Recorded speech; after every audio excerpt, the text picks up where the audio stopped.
আজকে সৌদি আরবে তাবলিগ জামাতকে নিষিদ্ধ করা হয়েছে। এরা যে কত খুশি, এদের যে খুশি আর কেউ নেই। আমার ভাইরা, যেই সৌদি আরবে সিনেমা হলের অনুমোদন দেওয়া হয়, যেই সৌদি আরবে নর্তকীদেরকে নাচার অনুমোদন দেওয়া হয়, যেই সৌদি আরবে আমেরিকার নর্তকীদেরকে ঢোকার অনুমোদন দেওয়া হয়, সেই সৌদি আরবে তাবলিগ জামাতকে নিষিদ্ধ করার মানে হচ্ছে ওরা মুসলমানদেরকে মহব্বত করে না, ওরা ইমানদারদেরকে মহব্বত করে না, ওরা আলেম ওলামাদেরকে ভালোবাসে না, ওরা ইহুদি খ্রিস্টানদের দালাল রূপে পরিণত হয়েছে। কথা বলেন ঠিক কিনা? يا نفس إن لم تظفري لا تجزعي.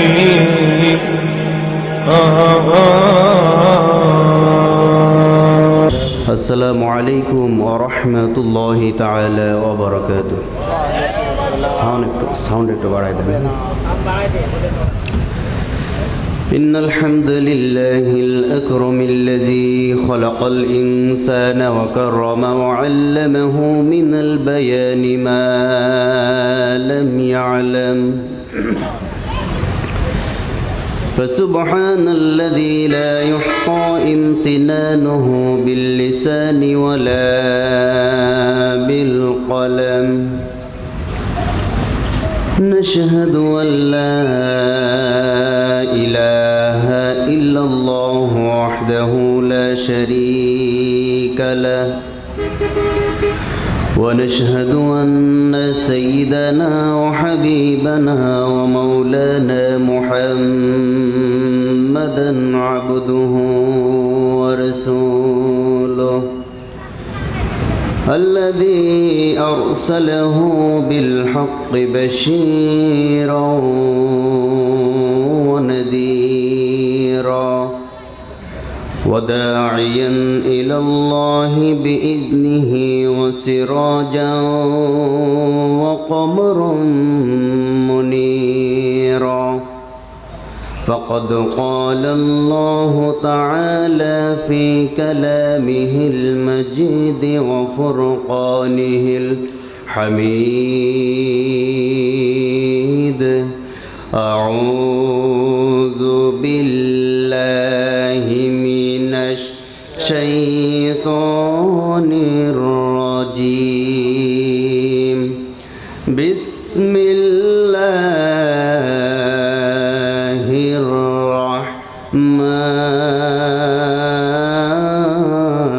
الرحيم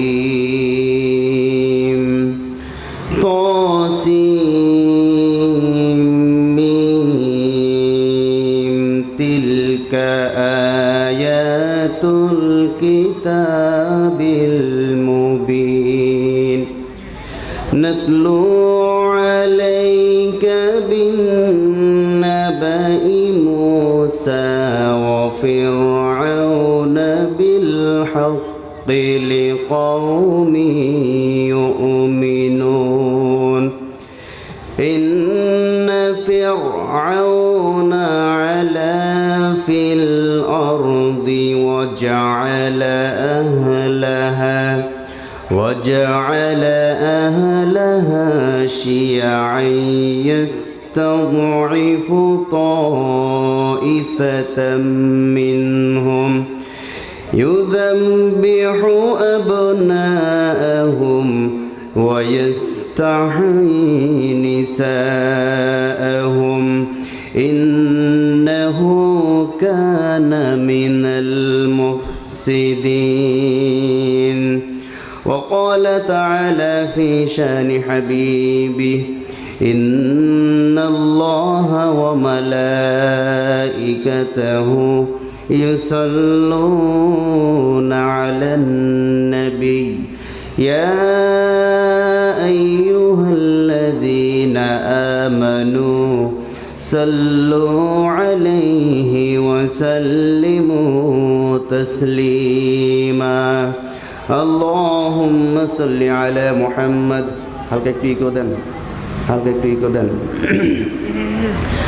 كما صليت على إبراهيم وعلى آل إبراهيم إنك حميد مجيد اللهم بارك على محمد وعلى آل محمد كما باركت على إبراهيم وعلى آل إبراهيم إنك حميد مجيد صدق الله تعالى وصدق رسوله النبي الأمي الكريم ونحن على ذلك لمن الشاهدين والشاكرين والحمد لله رب العالمين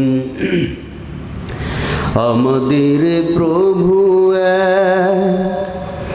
এক নবীর উম্মত জীবন বিধান এক ঐশী কোরআন আমাদের প্রভু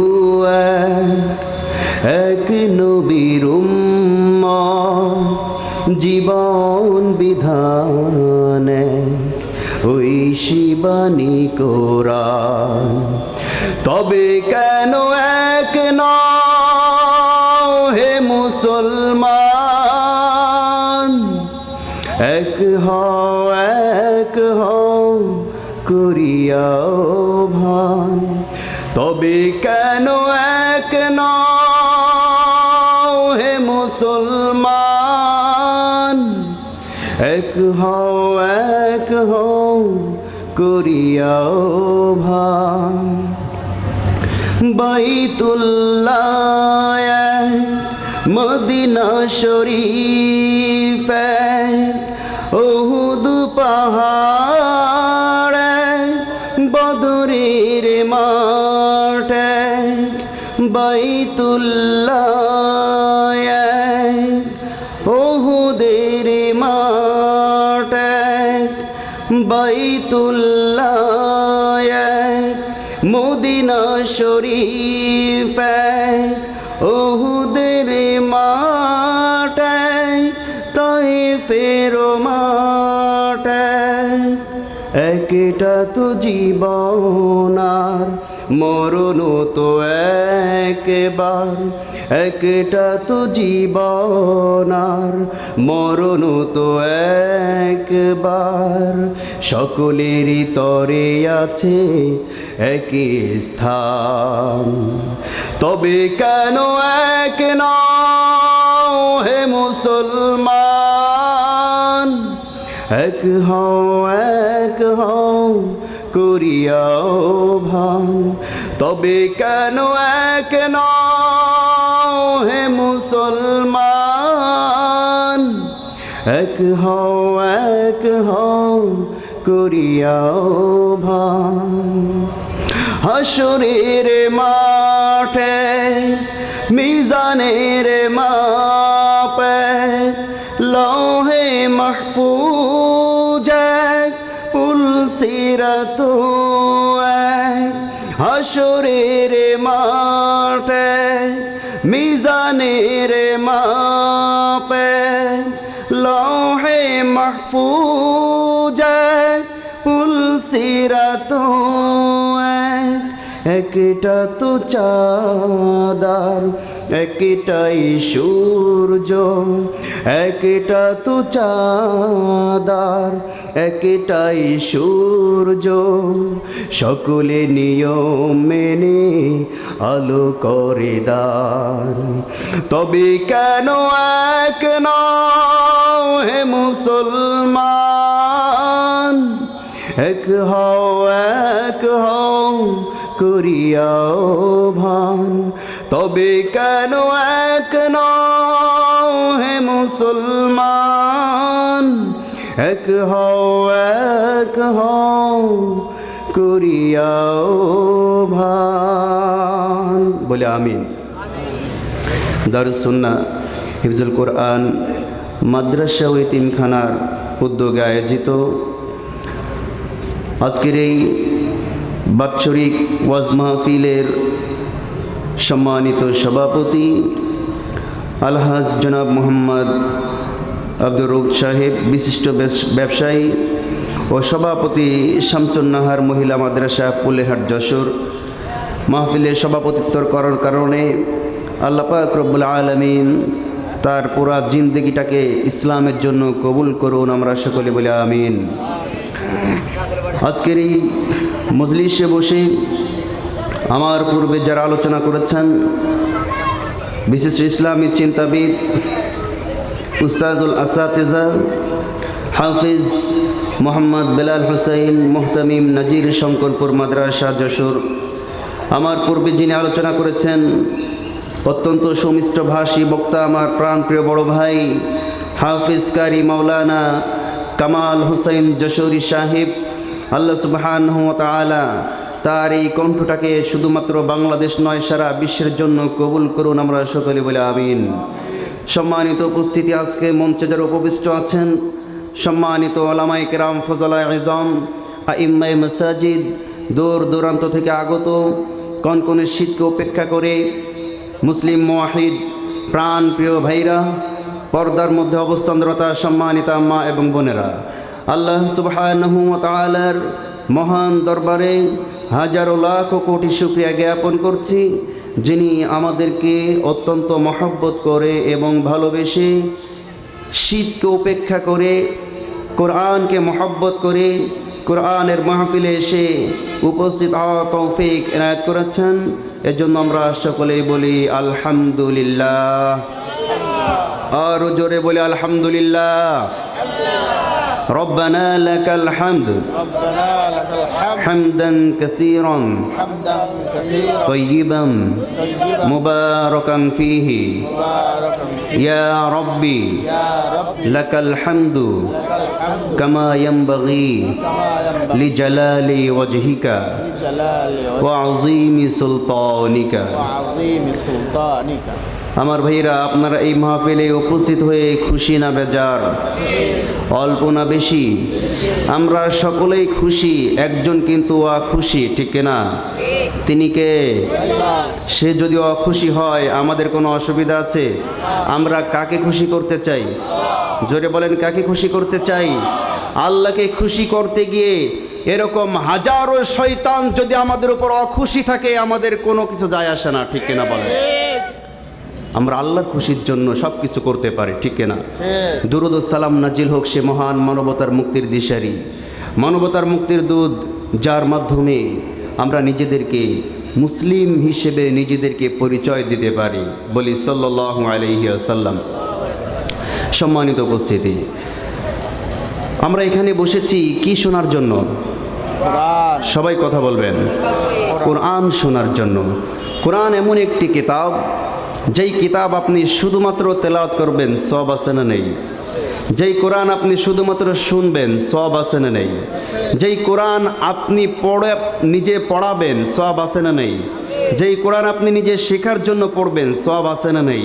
তাহলে এটি এমন একটা কোরআন, এমন একটা কিতাব, যেই কিতাবের সংস্পর্শে যাই আসুক না কেন সেটাই স্বর্ণে পরিণত হয়ে যায়। এটা একটি কোষ্টি পাথর। এটা কি? একটি কোষ্টি পাথর।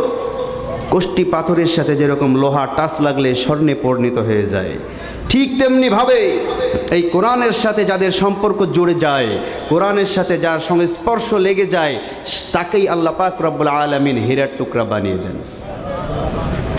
আমার ভাইয়েরা, খুবই লক্ষ্য করবেন, এই কোরআনটি যখন আমরা এই রেল কাঠটির উপরে রেখেছি, এই রেল কাঠটি একটি কাঠের টুকরা হিসেবে ছিল, ঠিক কিনা বলেন?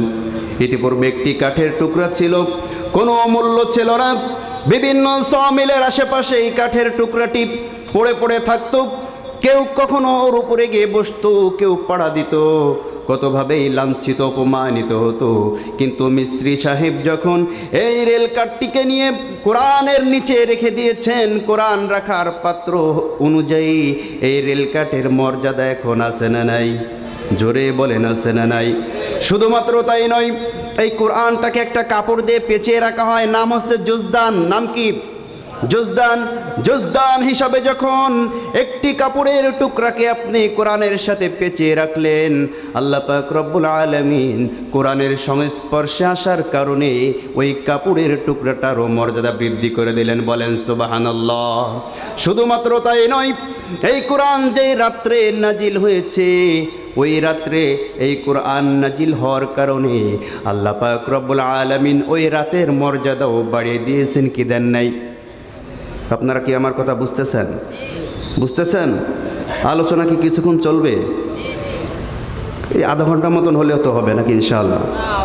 আপনাদের 12টা। তো যাই হোক, যে রাত্রে কোরআনটি নাজিল হয়েছে সেই রাতের নাম কি? লাইলাতুল কদর। বরাত না, লাইলাতুল কদর। বরাত বলতে আরবিতে কোনো রাত নাই। আমার ভাইরা, লাইলাতুল কদরে কোরআন নাজিল হওয়ার কারণে লাইলাতুল কদরের মর্যাদা বাড়িয়ে দিলেন কে? শুধু তাই নয়, এই কোরআনটি যে মাসে নাজিল হয়েছে সেই মাসটির নাম কি? রমজান মাস। কোরআন নাজিল হওয়ার কারণে আল্লাহ পাক রব্বুল আলামিন 11টি মাসের থেকে রমজান মাসের মর্যাদা আল্লাহ বাড়িয়ে দিলেন। বলেন সুবহানাল্লাহ। শুধু তাই নয়, এই কোরআন যেই রাসূলের উপর আল্লাহ পাক রব্বুল আলামিন নাজিল করেছেন সেই রাসূলকেও আল্লাহ পাক রব্বুল আলামিন কোরআনের কারণে সর্বশ্রেষ্ঠ রাসূল হিসাবে ঘোষণা দিয়েছেন। বলেন সুবহানাল্লাহ।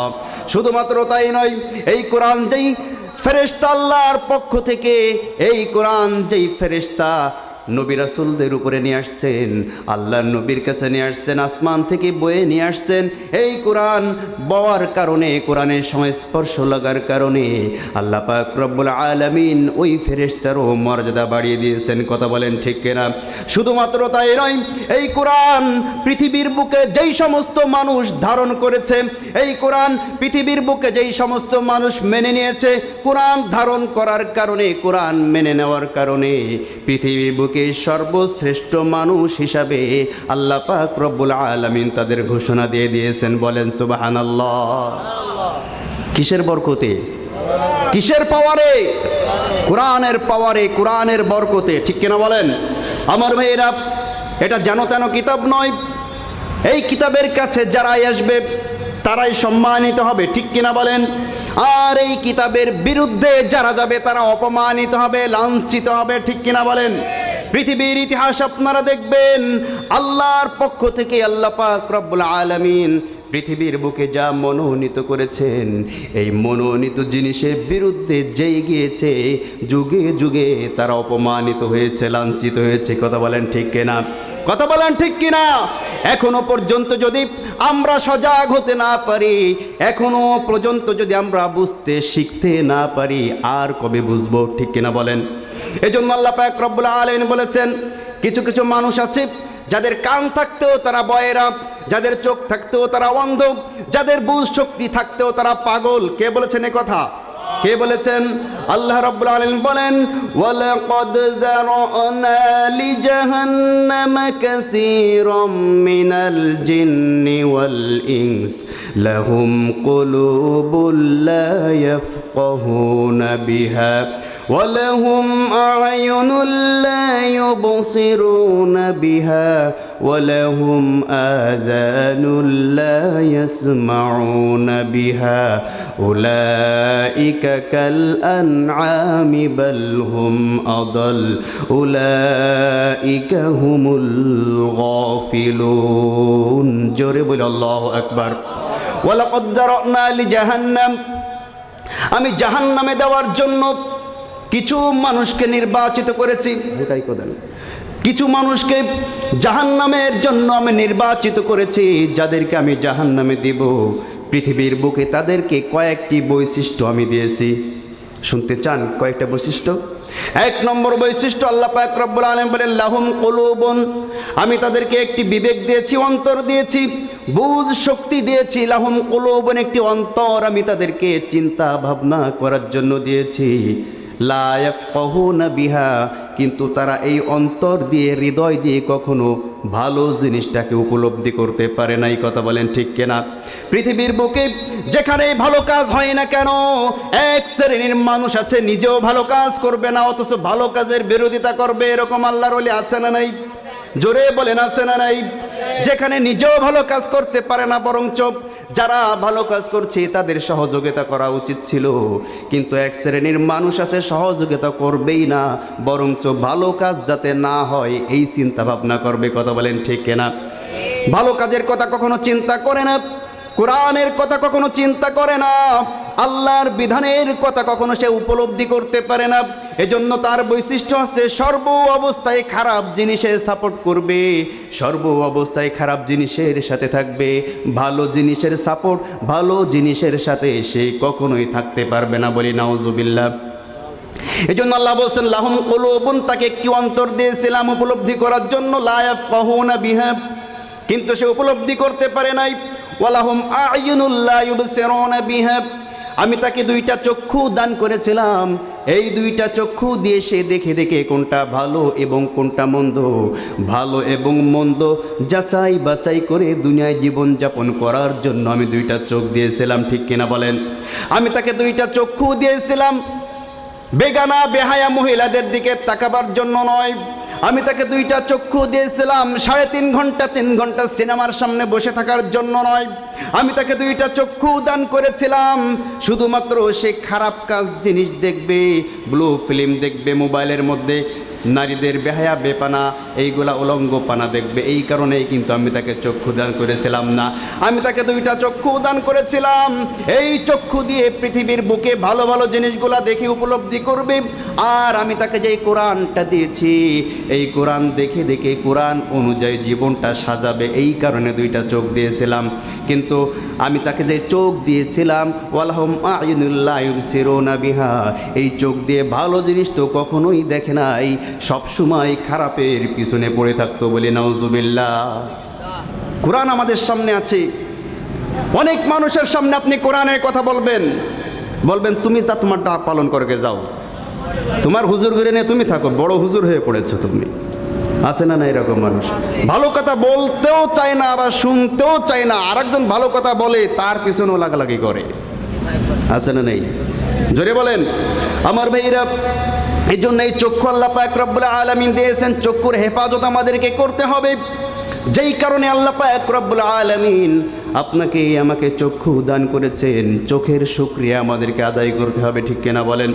ওয়ালাহুম আযানুল লা ইয়াসমাউনা বিহা, আমি তাদেরকে দুইটা কান দিয়েছিলাম, এই কান দিয়ে তারা কখনো শোনে নাই।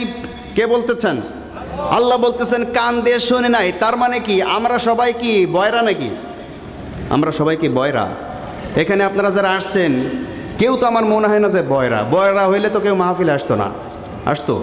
কিন্তু আল্লাহ তো বলতেছেন যে আমি তাদেরকে কান দিয়েছি, তারা শোনে না। কেন আল্লাহ কথা বললেন? আমার ভাইরা, আল্লাহ রব্বুল আলামিন দুইটা কান আমাদেরকে দিয়েছেন, আমরা কি শুনি না, এই কান দিয়ে একটু ভালো করে বুঝবেন। আল্লাহ পাক রব্বুল আলামিনের মসজিদের আজানের আওয়াজ আমাদের কানে আসে না? আসে না? জোরে বলেন আসে কি আসে না? আমার ভাইরা, আল্লাহ পাক রব্বুল আলামিন মসজিদের মুয়াজ্জিনের মুখ থেকে আল্লাহ নিজে ডাক দেন মানুষকে, তোমরা নামাজের জন্য আসো। কিন্তু আমরা এমন হতভাগা, আল্লাহ পাক রব্বুল আলামিনের এই আওয়াজ যেন আমাদের কানের মধ্যেই ঢোকে না। আছে না নাই? জোরে বলেন আছে না নাই? আমার ভাইরা, ভালো কোনো কথা তাদের কানের মধ্যে ঢোকে না। ওয়াজ মাহফিলের জন্য পোস্টারিং করা হয়, ওয়াজ মাহফিলের জন্য মাইকিং করা হয়, সব কিছু করার পরেও আল্লাহ পাক রব্বুল আলামিন তৌফিক দেন নাই। এই কারণে এখানে এই কয়েকজন মানুষ। কিন্তু আল্লাহ পাক রব্বুল আলামিন যদি তৌফিক দিতেন, এই মাঠ এতটুকু মাঠে জায়গা ধরার কোনো কথা ছিল না, কারণ এখানে তো গান বাজনা হবে না। কার কথা হবে এখানে? জোরে বলেন কার কথা হবে?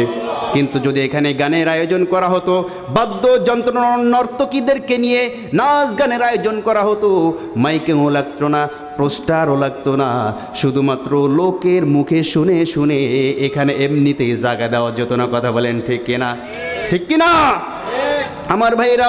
আমরা তো ওই দলের লোক, এই কারণে আমাদের কানের মধ্যে ভালো জিনিস এর আওয়াজ আমাদের কানে আমরা শুনতে পারি না।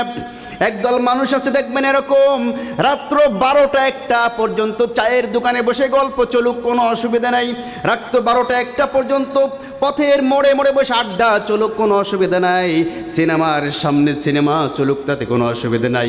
রাত 12টা পর্যন্ত সিনেমা চলে কি চলে না? জোরে বলেন চলে কি চলে না? সেখানে ওনার কোনো মাসলা নাই, সেখানে ওনার কোনো আওয়াজ নাই। কিন্তু মাহফিল যদি একটু রাত গভীর পর্যন্ত হয়, 12টা পর্যন্ত যদি মাহফিল হয়, এই জায়গায় ফতুয়া আছে না নাই? জোরে বলেন আছে না নাই? 12টা পর্যন্ত টেলিভিশন চলতে পারবে, চায়ের দোকান চলতে পারবে, গল্প গুজব আড্ডা চলতে পারবে, আইপিএল খেলা চলতে পারবে, বিপিএল খেলা চলতে পারবে, সিনেমা চলতে পারবে 9টা থেকে 12টা, অথচ মাহফিল চলতে গেলে তখন গায়ে জ্বালা। আছে না নেই? জোরে বলেন আছে না নাই? এতে মানুষের ঘুমের ডিস্টার্ব হচ্ছে, এতে মানুষের নামাজ ছুটে যাচ্ছে, এতে মানুষ ফজরে উঠতে পারছে না। আমার ভাইরা, কত ডিস্টার্ব যে হয় এই মাহফিল হলে, আর অন্য কোনো কিছুতেই ডিস্টার্ব হয় না। বুঝতে হবে আল্লাহ পাক রব্বুল আলামিন তোমার চোখ থাকতে অন্ধ করে রেখেছেন, কান থাকতে তোমাকে বধির করে দিয়েছেন। কথা বলেন ঠিক কিনা? আমার ভাইরা, আল্লাহ পাক রব্বুল আলামিন এই সমস্ত বর্ণনা দেওয়ার পরে এবার সুন্দর করে তাদের একটি পরিচয় দিচ্ছেন। আল্লাহ বলছেন, উলাইকা কাল আনআমি বাল হুম আদাল উলাইকা হুমুল গাফিলুন। জোরে বলে আল্লাহু আকবার। আল্লাহ পাক রব্বুল আলামিন বলছেন, যারা ভালো জিনিস দেখে না, ভালো জিনিস শোনে না, ভালো কাজের সাথে থাকে না, ভালো কাজের বিরোধিতা করে, ভালো কাজের বিরুদ্ধে অবস্থান নেয়, তারা হচ্ছে চতুষ্পদ জন্তু, পশুর চাইতেও নিকৃষ্ট। বলি নাউজুবিল্লাহ। আল্লাহ প্রথমে বলেছেন তারা হচ্ছে পশুর মতো। কিসের মতো? পশুর মতো। যখন আল্লাহ বললেন যে তারা পশুর মতো, তখন পশুরা এবার আল্লাহর কাছে আবদার জানালেন যে আল্লাহ, আপনি যে বললেন যে যারা আপনার কথা শোনে না, আপনার হুকুম মানে না, তারা আমাদের মতো, এটা তো আসলেই ঠিক নয়। আমরা তো আপনার তাসবিহ তাহলিল পাঠ করি, ঠিক কিনা বলেন? পশু পাখি যত যা কিছু আছে পৃথিবীর বুকে সব কার তাসবিহ পাঠ করে? কার তাসবিহ পাঠ করে? আমার ভাইরা, এজন্য পশুরা যখন অবজেকশন জানালো, তখন আল্লাহ বলছেন যে ঠিক আছে, বালহুম আদাল, তারা তোদের মতো না, বরঞ্চ তারা উলাইকা হুম শাররুল বারিয়া। পৃথিবীর বুকে আমি যাদেরকে বিবেক দিয়েছিলাম, বুদ্ধি দিয়েছিলাম, মস্তিষ্ক দান করেছিলাম, আমি যাদেরকে চক্ষু দিয়েছিলাম, কর্ণ দিয়েছিলাম, তারা যখন এই সব কিছু পাওয়ার পরেও আমার শুকরিয়া আদায় করলো না, আমি তোদের চাইতে, তোদের মধ্যে নিকৃষ্ট যে শুয়ার এবং কুকুর, তাদের চাইতেও আমি একে নিকৃষ্ট বলে ঘোষণা করলাম। বলে নাউজুবিল্লাহ। আমার ভাইরা, এজন্য আপনি মানুষ হিসাবে পৃথিবীর বুকে শ্রেষ্ঠ জাতি, আর সবচাইতে নিকৃষ্ট জাতিও কিন্তু আপনি, ঠিক কিনা বলেন? এই পৃথিবীর বুকে সবচাইতে শ্রেষ্ঠ জাতি কোন জাতি? মানব জাতি, ঠিক কিনা? আর এই পৃথিবীর বুকে সবচাইতে নিকৃষ্ট জাতিও হচ্ছে মানব জাতি। আপনি আল্লাহর হুকুম পালন করতে পারেন, আপনি আপনি শ্রেষ্ঠত্বের অধিকারী হবেন। আর আপনি যখন আল্লাহর হুকুম পালন না করবেন, আল্লাহর হুকুমের বিরুদ্ধে অবস্থান নেবেন, আপনি হবেন পৃথিবীর বুকে সবচাইতে নিকৃষ্ট জাতি। যাদের পক্ষে ছাপাই গিয়েছিলেন, তারাও একসময় আপনাকে লাত্তি মেরে বের করে দেবে, ঠিক কিনা বলেন? যেই পশ্চিমা দাদাদের খুশি করার জন্য ইসলামের বিরোধিতা করেছিলেন, যেই পশ্চিমা দাদাদের পা চাটার জন্য ইসলামের বিরুদ্ধে অবস্থান নিয়েছিলেন, যখন আপনার সময় খারাপ হয়ে যাবে, ওই পশ্চিমা দাদারাও আপনার পথটাকে বন্ধ করে দেবে। কথা বলেন ঠিক কিনা? বেশি কিছু বলার দরকার নাই, আছে? জোরে বলেন আছে? আমার ভাইরা, আমি আপনাদের সামনে সূরাতুল কসাসের শুরু থেকে তেলাওয়াত করেছি। কোথা থেকে? সূরাতুল। আপনারা কি আমার কথা বুঝতেছেন? যদি বুঝেন তাহলে একটু উত্তর দিন, আমার সাথে একটু কথা বলেন। আমি আপনাদের সামনে সূরা কসাসের প্রথম থেকে তেলাওয়াত করেছি। কোন সূরা? সূরা কসাস। এইখান থেকে কি আমি এখন আলোচনা শুরু করেছি? এখনো শুরু করি নাই। এখান থেকে আমি কিছু আলোচনা আপনাদেরকে শোনাতে চাই। আপনারা কি শুনতে রাজি আছেন? সবাই থাকবেন তো ইনশাআল্লাহ? আমার ভাইরা, আল্লাহ রাব্বুল আলামিন সূরাতুল কসাসের শুরু থেকে আমাদেরকে সুন্দরভাবে একটি ঘটনা আমাদেরকে জানাচ্ছেন। আল্লাহ রাব্বুল আলামিন বলেছেন, তাসিম মিম তিলকা আয়াতুল কিতাবিল মুবিন নাতলু আলাইকা মিন নাবাই মূসা ওয়া ফিরআউন বিল হক লিকওমি ইউমিনুন। জোরে বলে আল্লাহু আকবার। তাসিন মিম তিলকা আয়াতুল কিতাবিল মুবিন।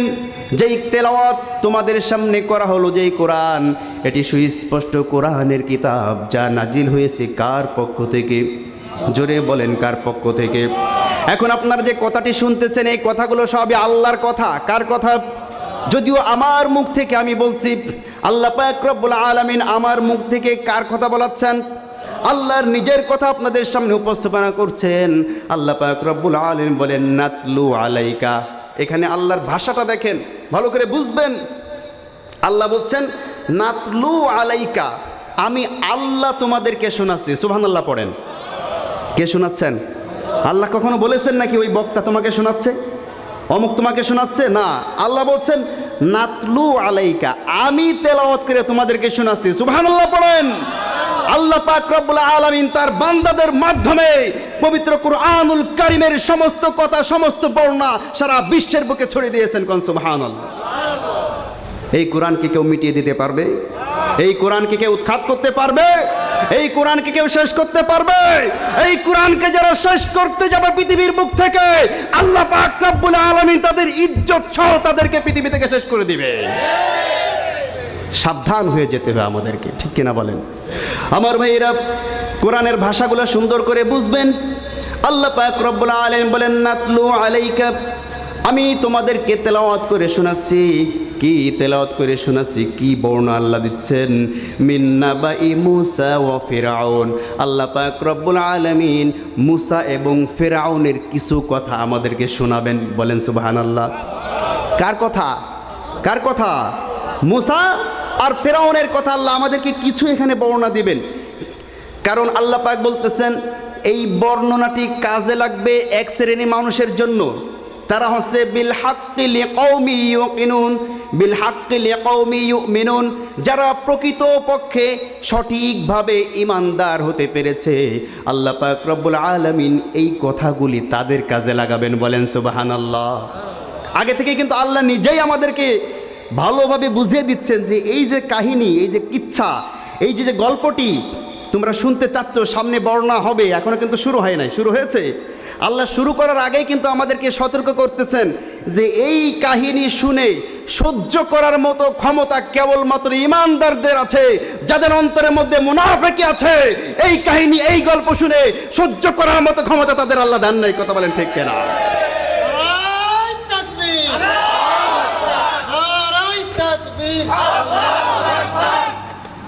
সংসদে জানো আল কোরআনের আলো। আলহামদুলিল্লাহ বলে আলহামদুলিল্লাহ। তাহলে আপনাদের কি সহ্য করার ক্ষমতা হবে? শুনে আমল করার চিন্তা ভাবনা আছে তো? আছে তো? নাকি কোরআনের আলোচনা শুনলে গা জ্বলার মতন কেউ আছেন এর মধ্যে? হ্যাঁ, কেউ নেই তো?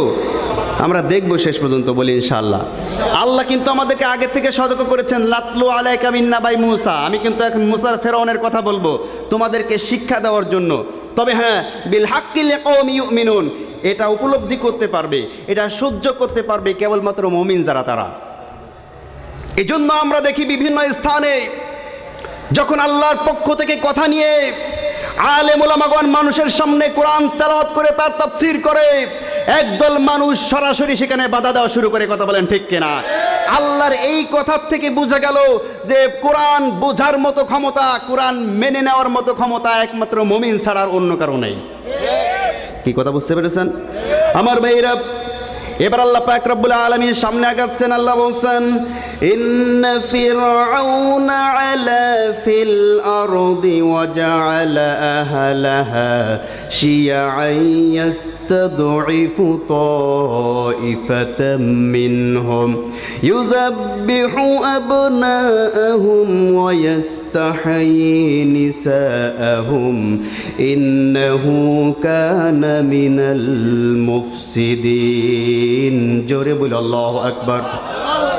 ইন্না ফিরআউনা, ও মানুষ তোমরা শোনো, আমি ফিরআউনের কিছু পরিচয় তোমাদের সামনে তুলে ধরছি। যেই ব্যক্তি সম্পর্কে আপনি আলোচনা করবেন, যেই ব্যক্তি সম্পর্কে আপনি মানুষকে বোঝাবেন, এই ব্যক্তি সম্পর্কে আপনার পরিচয় থাকা লাগবে। ঠিক কিনা বলেন? আপনি একজনের চেনেন না, জানেন না, আন্দাজে তার বিরুদ্ধে যদি কোনো কথা বলেন, এটা ঠিক হবে? জোরে বলেন। আপনার সাথে আমার কোনোদিন পরিচয় হয় নাই, আমি আসার আগে আপনি মানুষের কাছে বিভিন্ন কথা বলে বেড়াচ্ছেন, ওই হুজুর এই দল করে, ওই দল করে, সেই দল করে। আছে না নাই? জোরে বলেন আছে না নাই? দেখাও হয় নাই কোনোদিন, কথাও হয় নাই, পরিচয়ও নাই, অথচ আসার আগে সারা জায়গায় মন্তব্য শুরু গেছে, হুজুর ওই দল করে, হুজুর এই দল করে, হুজুর অমুক, হুজুর তমুক। আছে না নাই? আছে না নাই? আমার ভাইয়েরা, আমাদের মধ্যেও আছে এরকম। আমরা হুজুর, তাতে কি হয়েছে? আমাদের মধ্যেও এরকম আছে। কিছুদিন আগে আবু তাহা মোহাম্মদ আদনানের নামে এমন মিথ্যা অপপ্রচার চালানো হয়েছে, এই আমাদের মতো স্টেজে বসে টুপি মাথায় দিয়ে হুজুর আওয়াজ মাহফিলে বলতেছে। কিছু গলা কাটা আলেম আছে যারা একটু ময়দানে বসে হক কথা বলে, এই গলা কাটা সরকারের পা চাটা কিছু দালাল মার্কা আলেম আছে, তারা ময়দানে বসে মানুষের সামনে এই সমস্ত ব্যক্তিদের বিরুদ্ধে চক্রান্ত করে তাদেরকে জেলে পাঠিয়েছে। আপনারা দেখেছেন না ভিডিও ফুটেজ?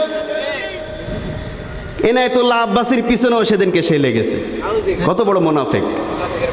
আরে ভাই, একজন ব্যক্তির আকীদাগত কিছু সমস্যা থাকতে পারে, আমলগত কিছু সমস্যা থাকতে পারে, তাই বলে তুমি তাকে সবকিছু বাদ দিয়ে দিবে? তুমি কি ইসলামের পূর্ণাঙ্গ সবকিছু মানতে পারো? তুমি কি মানতে পারো? তুমি ইসলামের একটি সাইড নিয়ে আসো, তারা ইসলামের আরেকটি সাইড নিয়ে আসে, তাবলীগওয়ালারা ইসলামের আরেকটি সাইড নিয়ে আসে, আরেক দল ইসলামের আরেকটি সাইড নিয়ে আসে। তুমি কেন তাদেরকে আলাদা করতেছো? তুমি তাদেরকে সাথে নিয়ে কাজ করো, ইসলাম পূর্ণাঙ্গ হয়ে যাবে। ঠিক কিনা বলেন? আজকে সৌদি আরবে তাবলীগ জামাতকে নিষিদ্ধ করা হয়েছে, এরা যে কত খুশি, এদের চেয়ে খুশি আর কেউ নেই।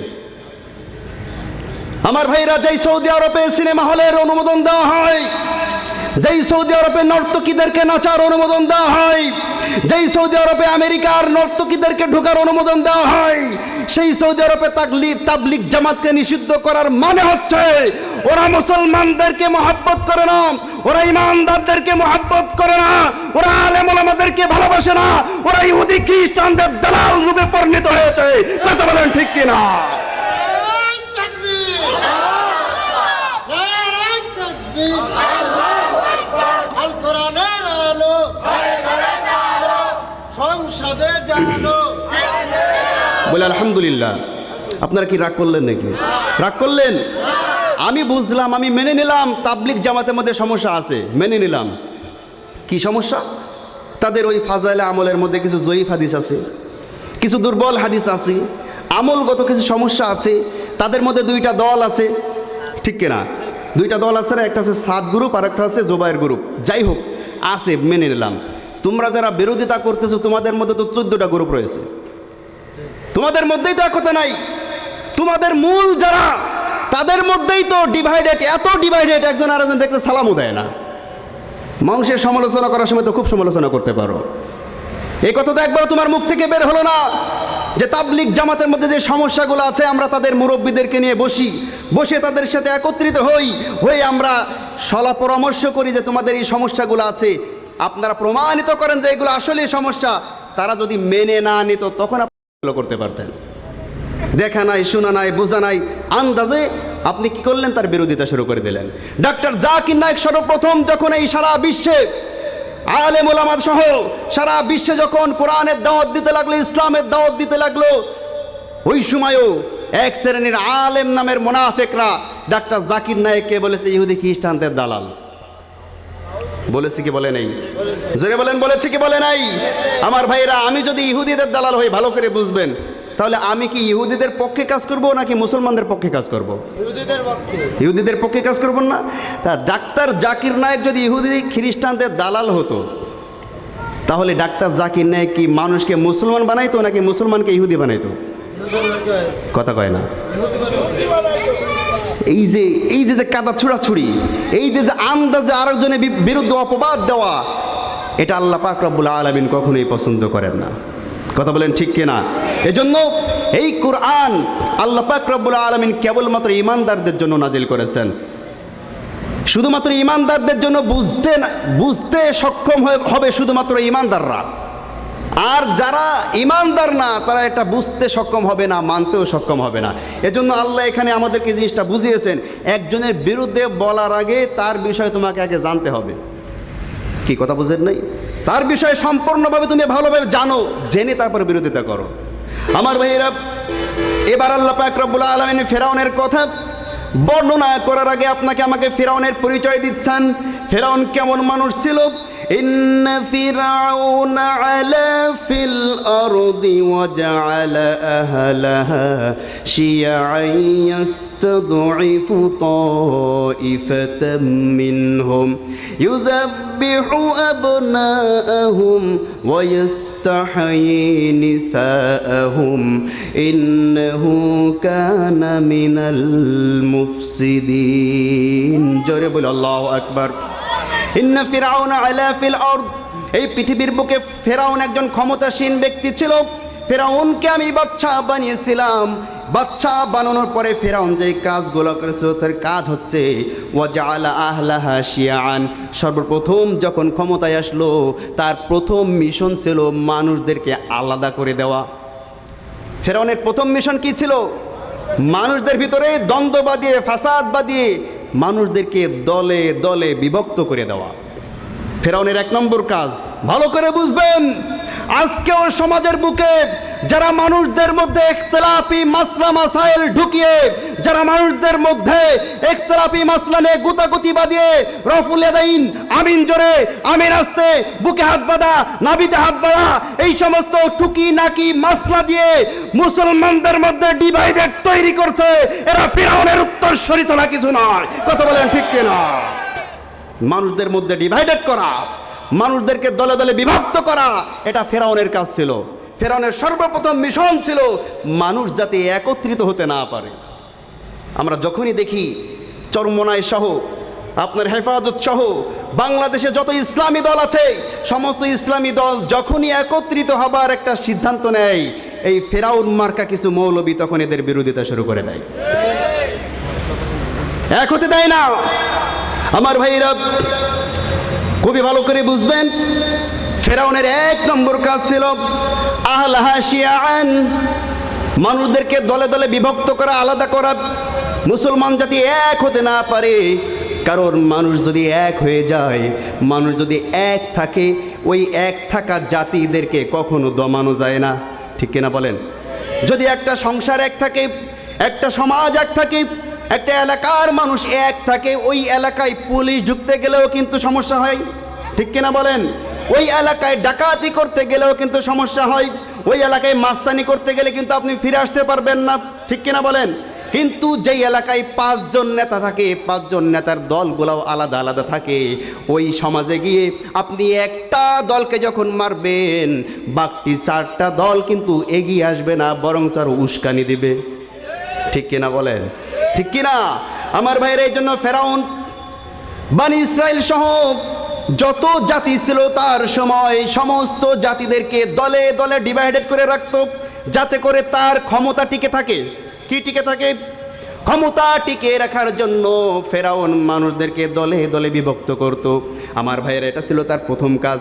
দ্বিতীয় কাজ হচ্ছে ইয়াস্তাদঈফু তাইফাতাম মিনহুম, দুর্বল শ্রেণী যারা ছিল তাদের উপর নির্যাতন চালাতো।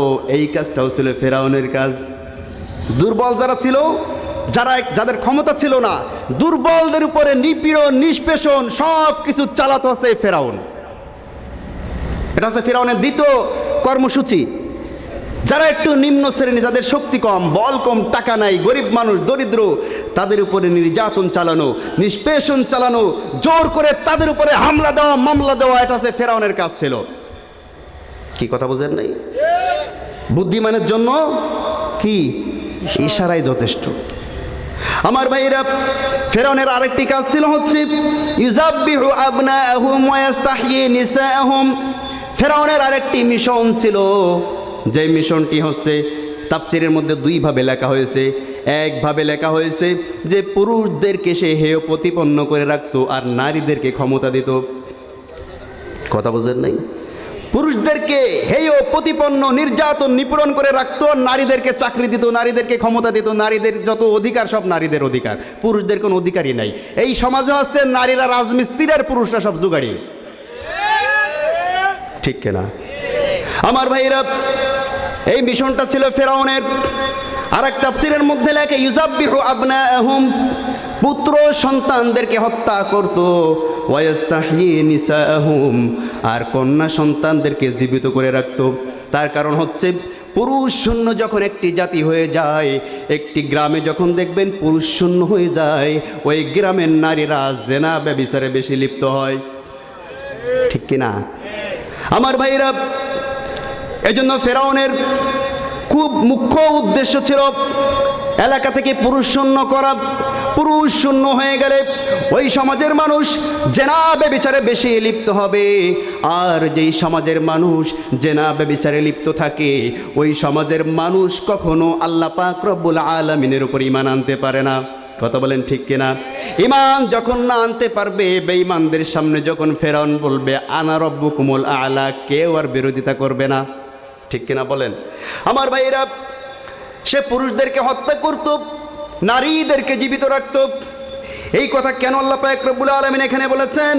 আল্লাহ পাক রব্বুল আলামিন বলেন তার কারণ হচ্ছে ইন্নাহু কানা মিনাল মুফসিদিন। জোরে বলে আল্লাহু আকবার। তার কারণ হচ্ছে ফিরআউন ছিল একজন পাপাচারী, অত্যাচারী, কাফের ব্যক্তি। বলি নাউজুবিল্লাহ। তাহলে উপরের যেই কাজগুলো আছে এই কাজগুলা কোনো মুসলমান করতে পারে? কোনো মুসলমান এই কাজগুলা করতে পারে না। আমার ভাইরা, গ্রামের সব কিছু ডাকাতরা দখল করে নিয়ে যাচ্ছে, গ্রামের সব ডাকাতরা দখল করে নিয়ে যাচ্ছে, আর আমি অস্ত্র শস্ত্র সজ্জিত হয়ে ঘরের উপরে সোফার উপরে এইভাবে বসে আছি। এভাবে বসে থেকে কোনো লাভ আছে? কথা কয় না। আপনার সামনে থেকে আপনার গ্রামে সব ডাকাতে লুটতরাজ করে নিয়ে যাচ্ছে, আপনার কাছে মেশিন গান আছে, আপনার কাছে বোমা আছে, আপনার কাছে গোলা বারুদ আছে, সব কিছু আপনার কাছে আছে, আপনি সব কিছু নিয়ে ঘরের মধ্যে বসে চেয়ারে বসে আছেন এইভাবে, আর সব ওই দিক থেকে এরকম তীরন্দাজ, এরকম বীর বাহাদুর ওই সমাজে থাকার কোনো দরকার আছে? ওই সমাজে ওই বীর বাহাদুর থাকার থেকে না থাকা ভালো কিনা? জোরে বলেন। ঠিক তেমনি ভাবে আজকে আমাদের সমাজ থেকে ইসলামকে মিটিয়ে দেওয়ার চক্রান্ত করা হচ্ছে, আলেম ওলামাদের বিরুদ্ধে অবস্থান নেওয়া হচ্ছে, কোরআনের আয়াতের বিরোধিতা করা হচ্ছে, আর আমি তসবিহ নিয়ে আর পাগড়ি নিয়ে মসজিদে বসে জিকির করতেছি, আল্লাহ আল্লাহ করতেছি। এরকম ইমানদার আছে না নাই? এরকম ইমানদার আছে না নাই? কি হবে নামাজ রোজা ইমানদারির বড়াই করে, যদি ওই খোদার কোরআন নর্দমাতে থাকে পড়ে? ঠিক কিনা? কি হবে নামাজ রোজা ইমানদারির বড়াই করে, যদি ওই খোদার কোরআন নর্দমাতে থাকে পড়ে?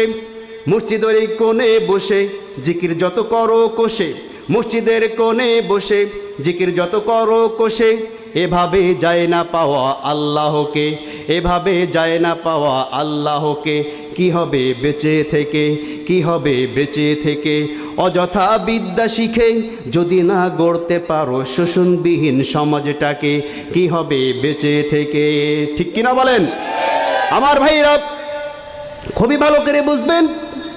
এজন্য সমাজের বুকে যখন আপনি অন্যায় হতে দেখবেন, অনাচার হতে দেখবেন, তখন আপনার ইমানি দায়িত্ব হবে যতটুকু ক্ষমতা আছে অতটুকু ক্ষমতা দিয়ে ওই অন্যায় কাজের বিরুদ্ধে আপনাকে দাঁড়াইতে হবে। তাহলেই তো আপনার ইমানের মূল্য আছে। ঠিক কিনা বলেন? আপনি ইমান নিজে টিকিয়ে রেখে কি করবেন? আপনার সমাজেই তো ইমান থাকছে না, আপনার সমাজ তছনছ হয়ে যাচ্ছে, ওটা আপনার দেখার সময় নেই। আপনি নিজেকে নিয়ে নিজে ব্যস্ত আছেন। আপনি যতদিন পর্যন্ত নিজের ইমানটা, শুধুমাত্র নিজের ইমান টিকিয়ে রাখার জন্য ব্যস্ত থাকবেন, আপনি নিজেও একসময় এই ইমানটাকে টিকিয়ে রাখতে পারবেন না। ঠিক কিনা বলেন আমার ভাইরা? এবার আল্লাহ পাক রব্বুল আলামিন আমাদেরকে সুন্দর করে বলছেন যে এই ফিরআউনের কাছ থেকে ফিরআউনের সব কিছু আমি ছিনিয়ে নেব। তার কারণ আল্লাহ পাক রব্বুল আলামিন জালিমদেরকে কখনো স্থায়িত্ব দান করেন না। করেন নাকি? কোনো জুলুমকারী, কোনো জালিমকে আল্লাহ কখনো স্থায়িত্ব দান করেন না। আল্লাহ রাব্বুল আলামিন বলেন ওয়ানুরিদু আন নামুন্না আলাল্লাযীনা ইসতুদঈফু ফিল আরদ ওয়া নাজআলহুম আইম্মাতাও ওয়া নাজআলহুমুল ওয়ারিসিন। জোরে বলি আল্লাহু আকবার। এই কমাই দিলেন কেন ভাই? কমাই দেন না। আল্লাহ রাব্বুল আলামিন বলেন ওয়া নুরিদু, আমি ইচ্ছা করলাম, মনে মনে চিন্তা করলাম, আমি ইরাদা করলাম, আন্নামুন্না আলাল্লাযীনা ইসতুদঈফু ফিল আরদ, ফেরাউন যেই জাতিকে নিষ্পেষিত করে রেখেছে, ফেরাউন যেই জাতির উপরে নির্যাতন চালাচ্ছে, যেই জাতির উপরে ক্ষমতার অপব্যবহার ফেরাউন করছে, আমি ওই জাতিকে পৃথিবীর বুকে ক্ষমতা দান করব, বলেন সুবহানাল্লাহ। বানি ইসরায়েলদেরকে ফেরাউন সবচাইতে বেশি নির্যাতন এবং নিপীড়ন করে রেখেছিল। কাদেরকে? বানি ইসরায়েল জাতিদেরকে। আর আল্লাহ বলতেছেন সবচাইতে বেশি নির্যাতিত যেই জাতি পৃথিবীতে, ওই জাতিকেই আমি ক্ষমতা দান করব। সুবহানাল্লাহ পড়েন। আমার ভাইরা, এবার আল্লাহ পাক রব্বুল আলামিন সুন্দর করে বলতেছেন, শুধুমাত্র আমি তাদেরকে ক্ষমতা দান করব না, ওয়ানাজআলাহুমুল ওয়ারিসিন, আমি এটা এমন ক্ষমতা তাদেরকে দেব যেই ক্ষমতা তাদের জন্য স্থায়িত্ব হয়ে যাবে, বলেন সুবহানাল্লাহ। স্থায়ী ক্ষমতা মানে যেই ক্ষমতা কখনো তার থেকে যাবে না, ঠিক কিনা বলেন? ক্ষমতা কখনো স্থায়ী থাকবে? এই চেয়ার কিন্তু স্থায়ী কোনো জিনিস না। এই চেয়ারে কিছুক্ষণ আগে আমাদের কামাল ভাই ছিল, ঠিক কিনা বলেন? তিনি কি থাকতে পেরেছে? এখন আমি আছি, আমি কি থাকতে পারবো? কেউ থাকতে পারবে না। চেয়ার কখনো স্থায়ী হয় না, এটা যারা বিশ্বাস করে তারা ভুল কাজ করে। আমার ভাইরা, আল্লাহ পাক রব্বুল আলামিন বলছেন যে আমি এমনভাবে তাদেরকে ক্ষমতা দান করব যে ফেরাউন নিজে ক্ষমতা অবস্থায় টিকে থাকবে, টিকে থাকা অবস্থায়ও ফেরাউন কিছুই করতে পারবে না। ফেরাউন তাকিয়ে তাকিয়ে দেখবে যে বানি ইসরায়েলরা ক্ষমতায় চলে এসেছে, বলেন সুবহানাল্লাহ। আল্লাহ পাক এখানে সুন্দরভাবে বলছেন, ওয়ানুমাক্কিনা লাহুম ফিল আরদি ওয়ানুরিয়া ফিরআউন ওয়া হামানা ওয়া জুনুদাহুমা মিনহুম মা কানু ইয়াহজারুন। জোরে বলে আল্লাহু আকবার। ওয়ানুমাক্কিনা লাহুম ফিল আরদ, আমি এই জমিনে নিষ্পেষিত দলটিকে এমনভাবে ক্ষমতায় আদিষ্ট করব। ওয়ানুরিয়া ফিরআউন, যখন ফেরাউন চেয়ারে বসে বসে তাকিয়ে দেখবে যে এরা কিভাবে জানি ক্ষমতা দখল করতেছে, সুবহানাল্লাহ পড়েন। শুধুমাত্র ফেরাউন নাই, ওয়াহামান, ফেরাউনের সহদর যারা থাকবে, এমপি মন্ত্রী মিনিস্টার যারা থাকবে, সভা সমিতি যারা থাকবে, টাকলু হামান সহ যারা থাকবে, তারা তাকিয়ে তাকিয়ে দেখবে বানি ইসরায়েলের জাতি ক্ষমতায় চলে এসেছে, বলেন সুবহানাল্লাহ। শুধুমাত্র টাকলু হামানে থাকবে না, ও জুনুদাহুমা, তার পুলিশ বাহিনী, র্যাব বাহিনী, আর্মি বাহিনী, বিডিআর বাহিনী, যত প্রকার বাহিনী আছে, সেনা বাহিনী আছে, সমস্ত প্রকার বাহিনী মজুদ থাকা অবস্থায়ও আল্লাহ পাক রব্বুল আলামিন বানি ইসরায়েলদেরকে ক্ষমতা দিয়ে দিবেন, বলেন সুবহানাল্লাহ। আমার ভাইরা, আল্লাহ পারেন কি পারেন না? জোরে বলেন, পারেন কি পারেন না? আমার ভাইরা, এবার আল্লাহ পাক রব্বুল আলামিন একটা খেলা শুরু করেছেন। কি শুরু করেছেন? একটি খেলা শুরু করবেন। তার কারণ আল্লাহ পাক রব্বুল আলামিন ইচ্ছা করলে এইভাবে বসে থাকা অবস্থায় লাত্তি মেরে চেয়ার সহকারে উড়িয়ে দিতে পারেন। পারেন কি পারেন না? কিন্তু আল্লাহর নীতি এরকম না। আল্লাহ পাক রব্বুল আলামিন মানুষকে কিছুদিন অবকাশ দেন। কি করেন? ছাড় দেন, অবকাশ দেন, দেখি সে ভালো হয় কিনা, দেখি ফিরে আসে কিনা। কথা বুঝতে পেরেছেন? আমার ভাইরা, এবার আল্লাহ পাক রব্বুল আলামিন পরিকল্পনা সাজালেন। আল্লাহর পক্ষ থেকে ফেরাউনকে স্বপ্নে দেখানো হলো যে ফেরাউন, এই যে তুমি যে ক্ষমতার মসনদে বসে আছো, কিছুদিনের মধ্যে একটি যুবকের মাধ্যমে তোমার ক্ষমতা ধ্বংস হয়ে যাবে। সেই যুবক ভূমিষ্ঠ হবে আগামী বছর। সুবহানাল্লাহ পড়েন। আগামী বছর একটা শিশু বাচ্চা পৃথিবীর বুকে আসবে, তার মাধ্যমে তোমার চেয়ার সরে যাবে। ফেরাউন ঘুম থেকে লাফ মেরে উঠে আশ্চর্য হয়ে গেল, ব্যাপারটা কি? কি স্বপ্ন আমি দেখলাম? সমস্ত সবার সকলকে ডাক দিল। যারা স্বপ্নের তাবির করতে পারে তাদেরকে ডাকলে স্বপ্নের বর্ণনা করার পরে এবার বলছে যে ফেরাউন, আপনি যে স্বপ্নটা দেখেছেন ঠিকই দেখেছেন। এই আগামী 1 বছরের মধ্যে একটি শিশু এই মিশরে জন্মগ্রহণ করবে, সে ভবিষ্যতে মিশর দখল করবে, আপনার চেয়ার। কথা বুঝেন নাই? আমার ভাইরা, ফেরাউনের ঘুম হারাম হয়ে গেল, খাওয়া হারাম হয়ে গেল। সারা রাজ্যের মধ্যে ঘোষণা করে দিল, আজ থেকে এই সামনের বছরের শেষ অবধি পর্যন্ত কোনো পুরুষ তার স্ত্রীর সাথে মিশতে পারবে না, আর কোনো পুত্র সন্তান জন্মগ্রহণ করলে তাকে জীবিত রাখা যাবে না, বলে নাউজুবিল্লাহ। ঘোষণা যখন শুরু হয়ে গেল, হাজার হাজার শিশুকে হত্যা করা হলো। এই শিশুদেরকে হত্যা করতে করতে এমনই একটি সময় যখন শিশু হত্যাযজ্ঞ চলছিল, হত্যাযজ্ঞ চলাকালীন সময়ে আল্লাহ পাক রব্বুল আলামিন ইমরানের স্ত্রী গর্ভবতী করে দিল। সুবহানাল্লাহ পড়েন। ইমরানের স্ত্রী যখন গর্ভবতী হয়ে গেল, খুব সংক্ষেপে আমি শেষ করার চেষ্টা করছি, বেশি ব্যাখ্যা দিতে পারবো না। ইমরানের স্ত্রী যখন গর্ভবতী হয়ে গেলেন, গর্ভবতী হওয়ার পরে তিনি চিন্তিত হয়ে গেলেন, পেটের মধ্যে আল্লাহ কি দিয়েছেন, যদি পুত্র সন্তান দেন তাহলে তো বিপদে পড়ে যাব, আর যদি কন্যা সন্তান দেন তাহলে তো কোনো অসুবিধা নাই। কিন্তু আল্লাহ পাক রব্বুল আলামিন ইমরানের স্ত্রীকে এমন গর্ভবতী করলেন যে অন্য মহিলারা গর্ভবতী হলে তাদেরকে সিমটম দেখলে বোঝা যায়, কিন্তু ইমরানের স্ত্রী গর্ভবতী হয়েছে, কেউ কোনো সিমটম বুঝতে পারে নাই। বলেন সুবহানাল্লাহ। কে খেলছেন? কে খেলছেন? আমাদের সমাজে বলে না খেলা হবে, হ্যাঁ, আল্লাহও কিন্তু খেলা দেখান মাঝে মাঝে, ঠিক কিনা বলেন? আমার ভাইরা, ইমরানের স্ত্রী গর্ভবতী হয়ে গেল, সন্তান ভূমিষ্ঠ হওয়ার সময় চলে আসলো। তিনি ভয়ে ভয়ে সন্তানটি ভূমিষ্ঠ করলেন, পৃথিবীর বুকে আনলেন। পৃথিবীর বুকে আসার পরে আল্লাহর কি কুদরত, পৃথিবীর বুকে কোনো সন্তান, বাচ্চা ছেলে শিশু সন্তান যদি পৃথিবীর প্রথম ভূমিষ্ঠ হয়, সে কিন্তু কান্নাকাটি করে, ঠিক কিনা বলেন? কিন্তু মুসা আলাইহিস সালাম যেদিন পৃথিবীর বুকে আসলো, একটি শিশু গর্ভ থেকে বাহিরে এসেছে, কোনো কান্নাকাটি নাই, কোনো শব্দ নাই। সুবহানাল্লাহ পড়েন। ফেরাউনের সহদর যারা ছিল, ফেরাউনের সেনাবাহিনী যারা ছিল, ইমরানের বাড়ির সামনে দিয়ে চলাচল করে। ইমরান একবার বাইরে যায়, ইমরানের কন্যা একবার বাইরে যায়, ইমরানের আরেকটা ছোট একটা ছেলে, তার নাম হারুন, সেও একবার বাইরে যায়, শুধু পায়চারি করে। কোন সময় জানি সেনাবাহিনী ঘরের মধ্যে চলে আসে।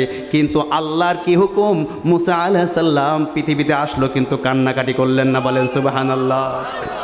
একটুও কান্দার কোনো শব্দ নাই। তিনি আশ্চর্য, কি ব্যাপার, বাচ্চাটা কান্দে না কেন, মরা নাকি? তিনি ভালো করে দেখলেন মরা না, হাত পা নাড়াচ্ছে। সুবহানাল্লাহ পড়েন। আমার ভাইরা, আল্লাহ পাক রব্বুল আলামিন তাকে পৃথিবীতে আনলেন। ওইদিকে ফেরাউন বুঝতেও পারল না যে তার শত্রু পৃথিবীর বুকে আল্লাহ নিয়ে চলে আসছেন। আমার ভাইরা, এবার তিনি তার ওই সন্তানটিকে দুগ্ধ পান করাচ্ছেন, জন্মের সাথে সাথেই কিন্তু নদীতে ভাসিয়ে দেন নাই। আল্লাহ পাক রব্বুল আলামিন সুন্দর করে এই ঘটনা আমাদেরকে জানিয়ে দিচ্ছেন, ওয়া আওহাইনা ইলা উম্মি মুসা আন আরদি'i ফাইযা খিফতি আলাইহি ফাআলকিহি ফিল ইয়াম ওয়া লা তাখাফি ولا تحزني إنا ردوه إليك وجاعلوه من المرسلين جرب الله أكبر وأوحينا إلى أم موسى أن أرضعي আল্লাহর পক্ষ থেকে মুসা আলাইহিস সালামের মাকে জানিয়ে দেওয়া হলো, তুমি তোমার সন্তানকে দুগ্ধ পান করাইতে থাকো, কিন্তু যখন আশঙ্কা দেখবে ধরা খেয়ে যাবে, এরকম ভয় যখন তোমার হবে, ফাইজা খিফতি আলাইহি, যখন তুমি ধরা খাওয়ার ভয় করো, ফাআলকিহি ফিল ইয়াম্মি, তখন একটি সুন্দর একটি সিন্দুকের মধ্যে ভরে ওই বাচ্চাটিকে তুমি নদীতে ভাসিয়ে দাও। বলেন সুবহানাল্লাহ। আমার ভাইরা, মুসা আলাইহিস সালাম তার মায়ের স্তন পান করেছিল 3 মাস। কয় মাস? 3 মাসের মধ্যে মুসা আলাইহিস সালাম ধরা খাই নাই। কিন্তু 3 মাস যখন পার হয়ে গেল, একজন ব্যক্তি সন্দেহজনকভাবে তার স্ত্রীকে মুসা আলাইহিস সালামের মায়ের কাছে প্রতিবেশী হিসাবে, প্রতিবেশীর সুরাত নিয়ে যখন মুসা আলাইহিস সালামের মায়ের কাছে আসলো, লবণ বা অন্য কিছু চাওয়ার উদ্দেশ্যে, এসে দেখলো মুসা আলাইহিস সালামকে নিয়ে মুসার মা দুধ পান করাচ্ছে। এই অবস্থা দেখার সাথে সাথে মুসা আলাইহিস সালামের আম্মাকে ওই ব্যক্তি, ওই স্ত্রী, ওই মহিলা বলল, কি ব্যাপার, তোমার কোন সন্তান, এটা কি পুত্র সন্তান নাকি কন্যা সন্তান? তো উনি তো তখন ভয় পেয়ে গেছেন, খাইছে। এ তো এমন ব্যক্তি যে এখনই গিয়ে ফেরাউনের দলবলের কাছে গিয়ে সব কিছু বলে দেবে। তো উনি তার সাথে কোনো কথা বললেন না, কোনো কথা না বলে বলছে, তুমি কি নিতে আসছো, নিয়ে চলে যাও।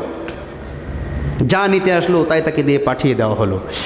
আমার ভাইরা, সে যখন চলে গেল, আল্লাহর হুকুমে, আল্লাহর পক্ষ থেকে কাঠ মিস্ত্রির স্রোতে একজন কাঠ মিস্ত্রি দরজার বাইরে দাঁড়িয়ে বলছে, কাঠের কোনো জিনিস বানানোর মতো কেউ আছে নাকি? আমার ভাইয়েরা দেখেন, আপনি ভালো করে বুঝবেন, আপনি যদি আপনার নিজের জীবনটাকে আপনি আপনার নিজের সব কিছু আল্লাহর দরবারে সঁপে দেন, আল্লাহর দরবারে যদি আপনি আপনাকে সঁপে দিতে পারেন, অটোমেটিক আল্লাহ পাক রব্বুল আলামিন আল্লাহর পক্ষ থেকে আপনাকে সাহায্য পাঠিয়ে দেন। বলেন সুবহানাল্লাহ। আপনার চেষ্টা যেখানে শেষ হয়ে যাবে, আল্লাহ পাক রব্বুল আলামিনের সাহায্য ওইখান থেকে আল্লাহ শুরু করে দিবেন। বলেন সুবহানাল্লাহ। তবে আপনাকে চেষ্টা করতে হবে। আপনি ঘরে বসে থাকলেই কিন্তু আল্লাহ আপনাকে সব দিয়ে দিবেন না, আপনাকে আগে নিজে চেষ্টা করতে হবে। আপনার চেষ্টা যেখানে শেষ, আল্লাহর সাহায্য ওখান থেকে শুরু। ঠিক কিনা বলেন? আপনি শুধু ঘরে বসে বসে দোয়া করবেন, আল্লাহ ইসলাম কায়েম করে দাও, ইসলাম কায়েম করে দাও, হবে? হবে? ইসলাম কায়েম করতে যেই কর্মপদ্ধতি অবলম্বন করা দরকার, সেই কর্মপদ্ধতি অনুযায়ী আপনাকে ময়দানে নামতে হবে, কর্মপদ্ধতি অনুযায়ী আপনাকে সমাজের বুকে আপনাকে কাজ চালাইতে হবে। আপনার কর্মপদ্ধতি যখন শেষ হয়ে যাবে, আপনার নিজের ক্ষমতা যখন শেষ হয়ে যাবে, ওখান থেকে আল্লাহর নুসরত শুরু হয়ে যাবে। আমার ভাইয়েরা, বাইরে থেকে ফেরেশতা মানুষের সুরতে কাজ মিস্ত্রি এসে সেজে সুন্দর একটি কাঠ দিয়ে সিন্দুক বানিয়ে এবার বলছেন, তোমার সন্তানটিকে এই সিন্দুকের মধ্যে ঢুকাও। সিন্দুকের মধ্যে সন্তানটিকে দিয়ে নদীর মধ্যে ভাসিয়ে দেওয়া হলো। আমার ভাইরা, আল্লাহ পাক রব্বুল আলামিন আবারও মুসার মাকে বলতেছেন, ও মুসার মা তুমি শোনো, ওয়ালা তাখাফি ওয়ালা তাহজানি ইন্না রাদ্দুহু ইলাইকি ওয়া জাইলুহু মিনাল মুরসালিন। জোরে বলে আল্লাহু আকবার।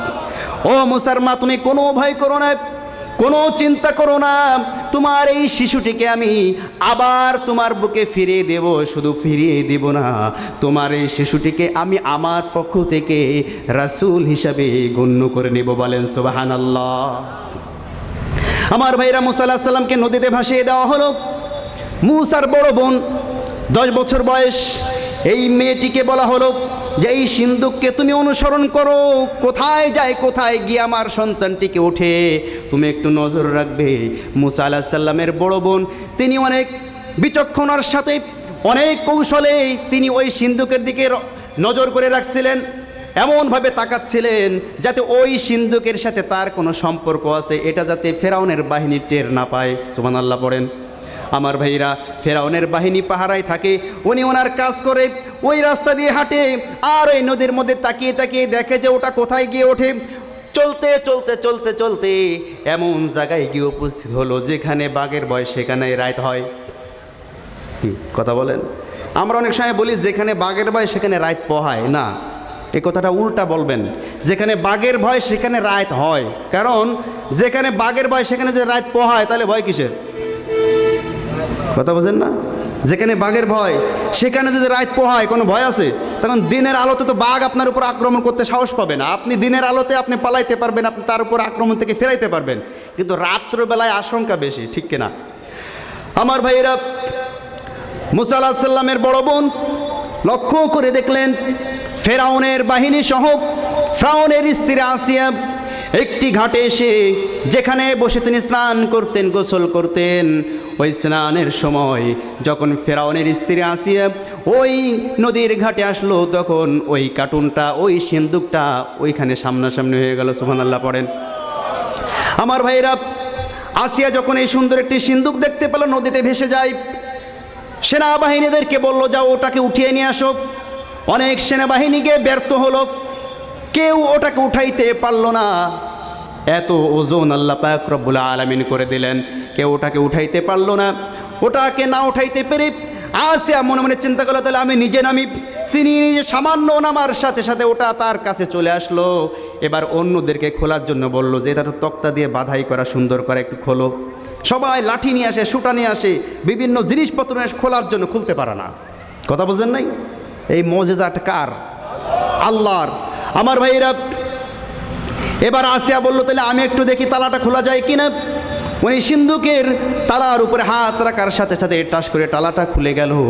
উনি উঁচা করে দেখলেন যে পূর্ণিমার চাঁদ ওর মধ্যে উদয় হয়ে রয়েছে। বলেন সুবহানাল্লাহ।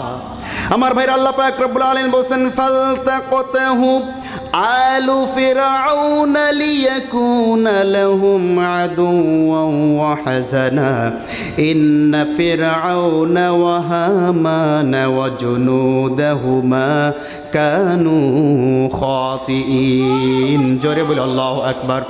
ফালতাকাতাহু আলু ফিরআউন, ফিরআউনের স্ত্রী ওই শিশুটিকে কোলে তুলে নিল। লিয়াকুনা লাহুম আদুওয়া ওয়া হাজানা, আল্লাহ বলছেন এমন শিশুকে ফেরাউনের ঘরে আমি ঢুকিয়ে দিলাম যা হবে ফেরাউন, হামান, কামান তার বাহিনী, সমস্ত বাহিনীদের জন্য কষ্টদায়ক জিনিস। বলেন সুবহানাল্লাহ। এমন জিনিস আমি তোর ঘরে ঢুকিয়ে দিলাম, তুই যত বড় ক্ষমতাশীল হোস না কেন, তুই যত বড় বিচক্ষণ হোস না কেন, এমন জিনিস তোর ঘরের মধ্যে আমি ঢুকিয়ে দিব যেই জিনিস তুই নিজে পালবি, নিজে পুষবি, নিজে সব কিছু করবি, আবার তোর বিরুদ্ধে রিপোর্ট লেখা শুরু করবে। ঠিক কিনা আমার ভাইরা? আল্লাহ বলতেছেন আদু ওয়া হাজানা, যে হবে তাদের শত্রু এবং তাদের কষ্টের কারণ। সুবহানাল্লাহ পড়েন আমার ভাইরা। এবার আল্লাহ পাক রব্বুল আলামিন বলতেছেন ফেরাউনের স্ত্রী যখন ওই সন্তানটিকে কোলে তুলে নিল, কোলে তুলে নেওয়ার পরে এবার ফেরাউন এসে বলতেছে যে এই তো সেই বাচ্চা যার জন্য আমরা এতদিন ধরে অপেক্ষা করছিলাম, সেই তো এই। এখানে কয়েকটি যুক্তি আছে। একটা যুক্তি হচ্ছে যেই সময় সন্তানদেরকে হত্যা করা হচ্ছিল, পুত্র সন্তানদেরকে, ওই সময় একটা পুত্র সন্তান সিন্ধুকে ভেসে আসা, এটা তো যে কেউ বুঝতে পারে যে কারো পুত্র সন্তান হয়েছে, তার সন্তানকে বাঁচানোর জন্য সে নদীতে ভাসিয়ে দিয়েছে। তা না হলে কোনো বাচ্চাকে এভাবে কেউ নদীতে ভাসিয়ে দেয় না। ঠিক কিনা বলেন? শুধু তাই নয়, ফেরাউন খুব ভালো করে বিচক্ষণতার সাথে বুঝতে পেরেছে যেই দিক থেকে শিশুটি ভেসে এসেছে ওই দিকেই তো বানি ইসরায়েলদের বসবাস। সুবহানাল্লাহ পড়েন। চির শত্রু বানি ইসরায়েলদের বসবাস। আমার ভাইরা, এবার ফেরাউন বলছে তো সেই বাচ্চা, তখন যত বড় নেতা হোক না কেন স্ত্রীর কাছে একটু দুর্বল থাকে। থাকে কি থাকে না? বড় বড় নেতারা দেখবেন ধরা থাকে কার কাছে? স্ত্রীর কাছে ধরা থাকে।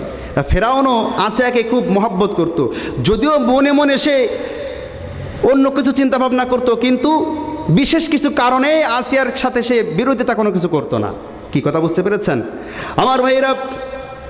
আসিয়া তখন ফেরাউনকে বলতেছে وقالت امرأة فرعون قرة عين لي ولك لا تقتلوه عسى أن ينفعنا أو نتخذه ولدا وهم لا يشعرون। জোরে বল আল্লাহু আকবার। وقالت امرأة فرعون, ফেরাউনের স্ত্রী বলতেছেন কুররাত আইনিল লি ওয়ালাক, ও আমার স্বামী ফেরাউন আপনি শোনেন, আপনি শিশু একটি বাচ্চাকে হত্যা করতে চাচ্ছেন, আপনি একটি বারের জন্য এই বাচ্চার চেহারার দিকে তাকান। একটি বার যদি আপনি তাকাইতে পারেন এই বাচ্চাটির চেহারা দেখার সাথে সাথে আপনার চক্ষু ঠান্ডা হয়ে যাবে। বলেন সুবহানাল্লাহ। কারণ আল্লাহ পাক রব্বুল আলামিন মুসা আলাইহিস সালামের ওই শিশুকালে চেহারার মধ্যে এমন একটি রহমত দিয়ে দিয়েছিলেন, যেই তার চেহারার দিকে তাকাতো সে ওই হিপনোটাইসের মতন তার জন্য পাগল হয়ে যেত। আমার ভাইয়েরা, ফেরাউন মনে মনে করছে যে তোর জন্য চক্ষু শীতলকারী, আমার জন্য না। কথা বুঝেন নাই? এরপরও স্ত্রীর পীড়াপিড়িতে ফেরাউন একবার তাকাইছে মুসা আলাইহিস সালাম চেহারার দিকে। সুবহানাল্লাহ পড়েন। ওই তাকানোর পরে হত্যা করার কথা ভুলে গেছে। কি কথা বুঝতে পেরেছেন? ভুলিয়ে দিয়েছেন কে? আমার ভাইরা, এবার বলেছে লা তাকতুলুহু, ও স্বামী আপনি এই শিশু বাচ্চাটিকে হত্যা করেন না, এই বাচ্চাটিকে হত্যা করে আপনার কোনো লাভ হবে না। আসা ইয়ানফানা, বরঞ্চ আমরা এই বাচ্চাটিকে লালন পালন করি, কারণ আমাদের তো পুত্র সন্তান নাই। সুবহানাল্লাহ পড়েন। আও নাত্তাখিযাহু ওয়ালাদা ওয়া হুম লা ইয়াশউরুন। আমার ভাইরা, এবার আল্লাহ পাক রব্বুল আলামিন এখানেও আরেকটি সুন্দর একটি খেলা খেলেছেন। মুসা আলাইহিস সালামকে যখন ফেরাউনের স্ত্রী বাড়িতে নিয়ে গেল, বাড়িতে নিয়ে যাওয়ার পরই এবার বিভিন্ন স্থান থেকে দুগ্ধ পান করার জন্য ধাত্রীদেরকে যখন অর্ডার করা হলো, ধাত্রীদেরকে যখন নিয়োগ দেওয়া হলো, শত শত ধাত্রীরা আসে মুসা আলাইহিস সালামকে দুধ পান করানোর জন্য।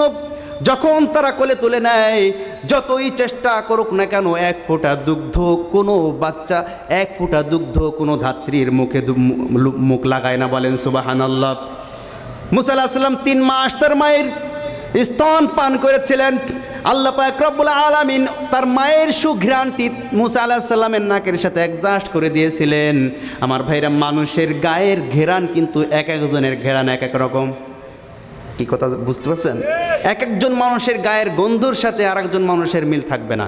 কোটি কোটি মানুষ এক জায়গায় থাকবে, কোটি কোটি বিলিয়ন মানুষ এক জায়গায় থাকবে, একটি কুকুরের নাকে শুধু আপনার গায়ের ঘ্রাণটি ঘষে দিয়ে বলা হবে এই কোটি মানুষের মধ্য থেকে এই ব্যক্তিকে বের করে নিয়ে আসো, ওই কুকুর তাকে বের করে নিয়ে চলে আসবে।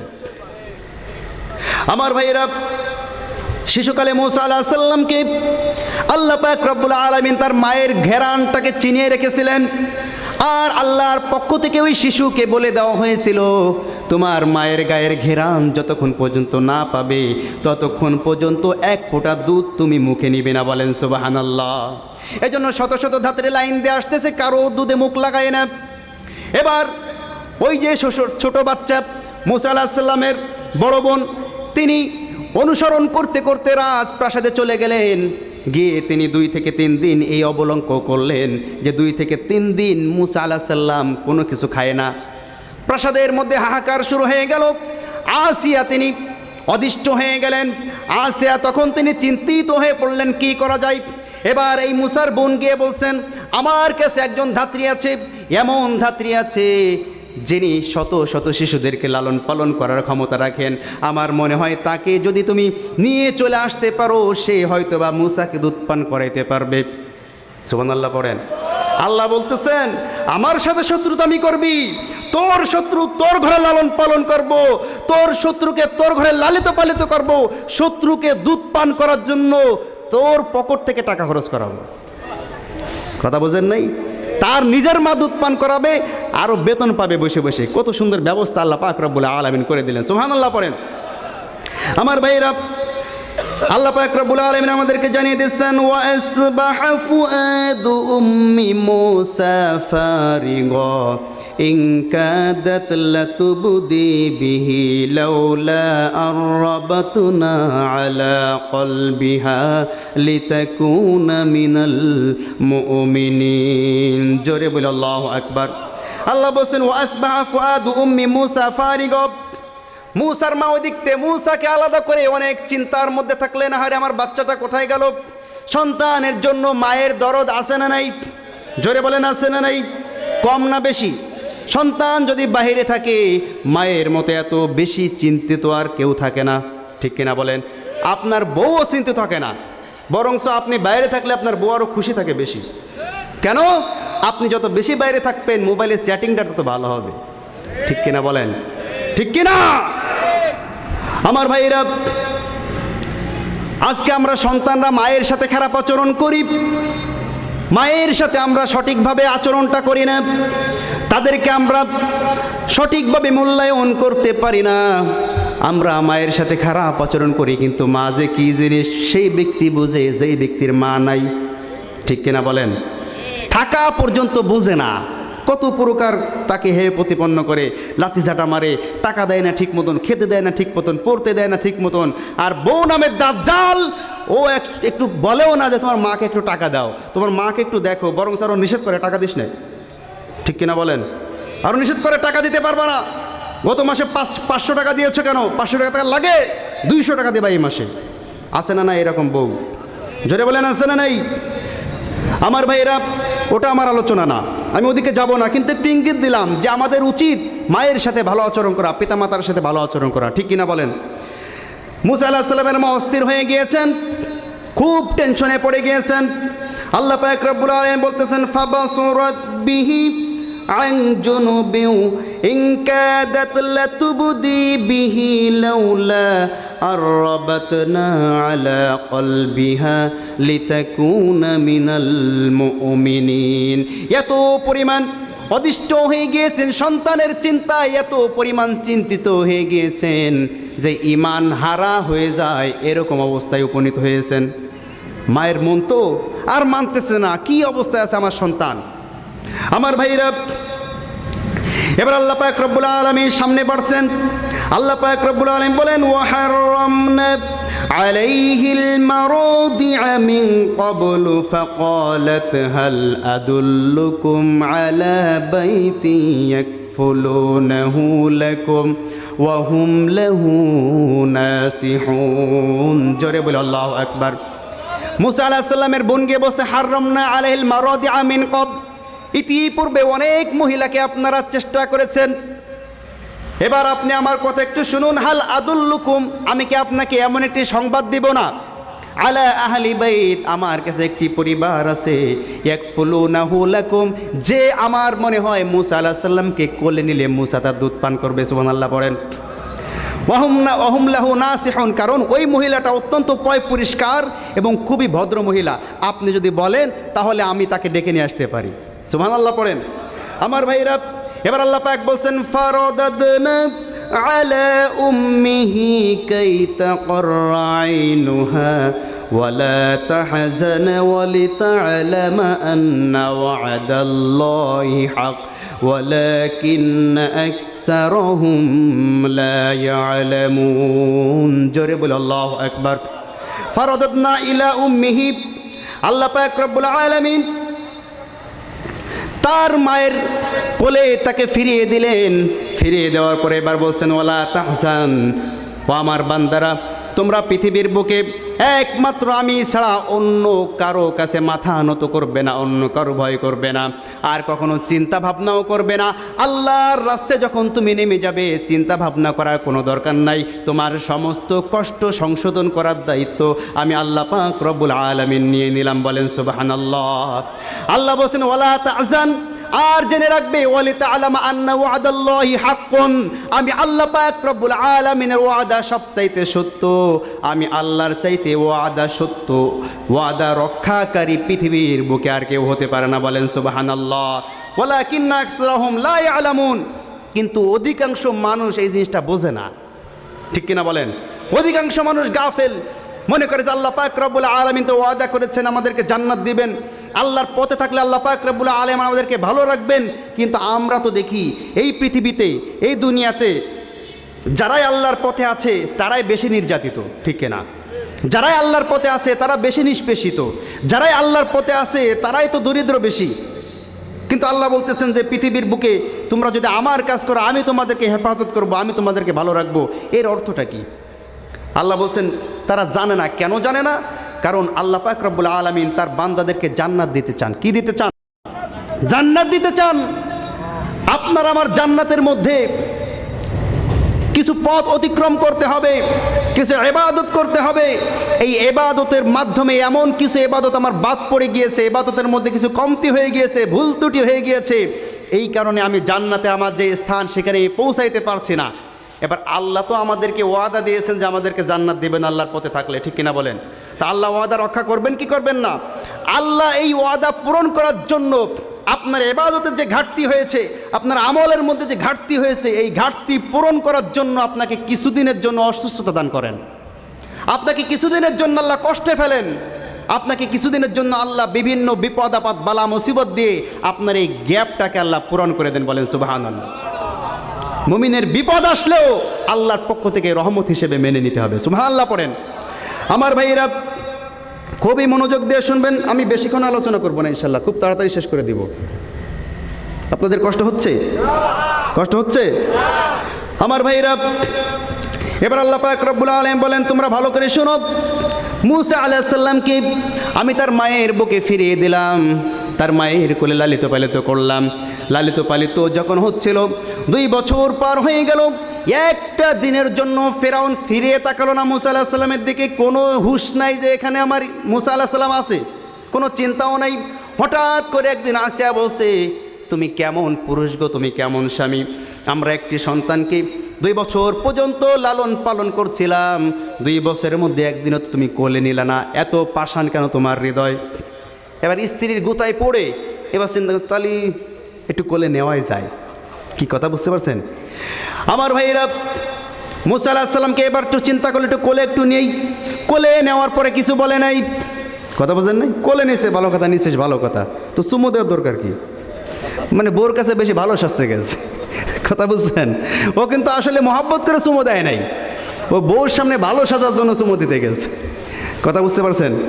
আমার ভাইয়েরা, মুসা আলাইহিস সালামকে কোলে নিয়ে এবার চুমু দিতে গিয়েছে, ছোট্ট হাতটি দিয়ে এভাবে সরিয়ে দেয়, আবার চুমু দিতে যায়, আবার ছোট্ট হাতটি দিয়ে সরিয়ে দেয়। এবার জোর করে স্বৈরাচারী কায়দায় যখন চুমা দিতে গেল, ছোট্ট হাত দিয়ে এত জোরে থাপ্পড় মারলো, ঘুরে জমিনে বুকে পড়ে গেল। কার হাত বলেন তো? নবুয়াতি হাত। কার হাত? নবুয়াতি হাত। আমার ভাইরা পড়ে এবার উঠে এদিক ওদিক তাকায়, কেউ দেখছে নাকি? কথা বলছেন?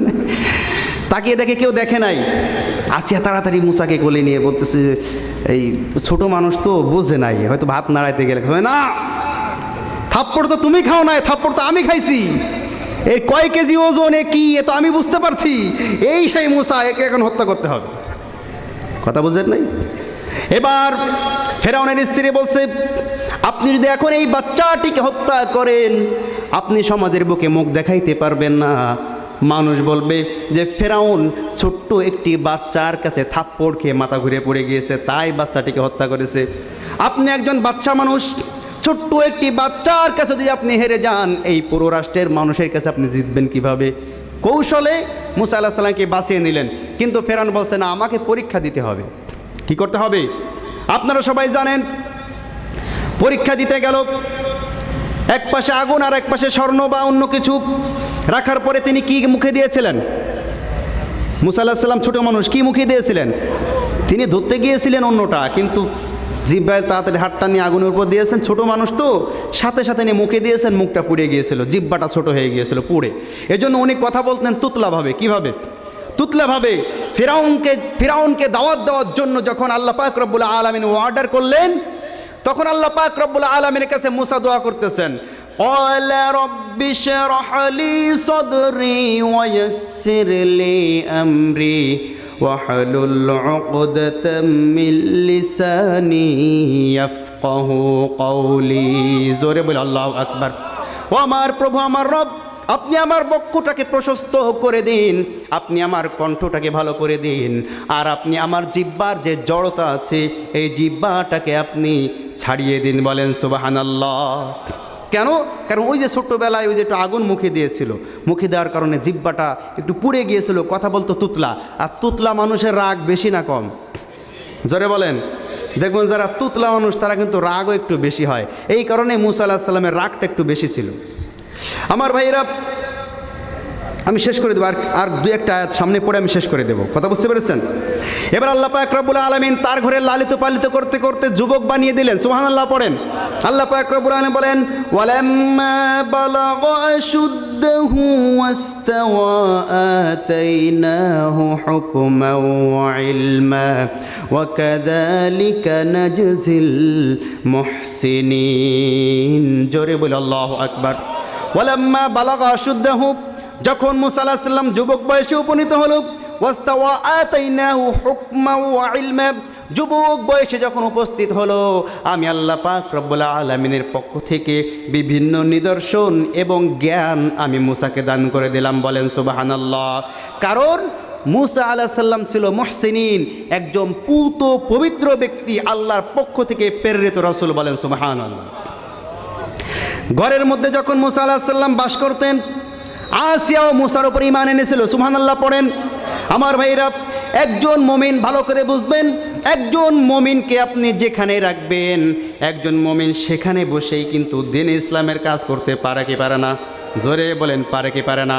আমার ভাইরা, মুমিনদেরকে আপনি জেলে রাখবেন। ইউসুফ আলাইহিস সালামকে জেলের মধ্যে যখন রাখা হয়েছিল, ইউসুফ আলাইহিস সালামের সঙ্গে যারা ছিল তারা সকলেই আল্লাহ পাক রব্বুল আলামিনের উপর ঈমান এনেছিল। বলেন সুবহানাল্লাহ। আমার ভাইরা, আজ পর্যন্ত জেলের মধ্যে যেই সমস্ত আলেম ওলামাগণ আছে, আমরা কিছুদিন আগে মিডিয়ার কল্যাণে জানতে পেরেছি একজন আলেমের হাতে জেলখানার মধ্যে একজন হিন্দু মুসলমান হয়েছে। বলেন সুবহানাল্লাহ। তা ফেরাউনের ঘরে বসেও মুসা আলাইহিস সালাম আল্লাহর পক্ষে দাওয়াত দিয়ে ফেরাউনের ঘরের মধ্যে সব মুসলমান আমরা ফেলেছি। কথা বুঝেন নাই? আমার ভাইরা, কিন্তু এটা কেউ জানতো না, এটা কেউ জানতো না, কিন্তু ধরা খেলো কিভাবে দেখেন।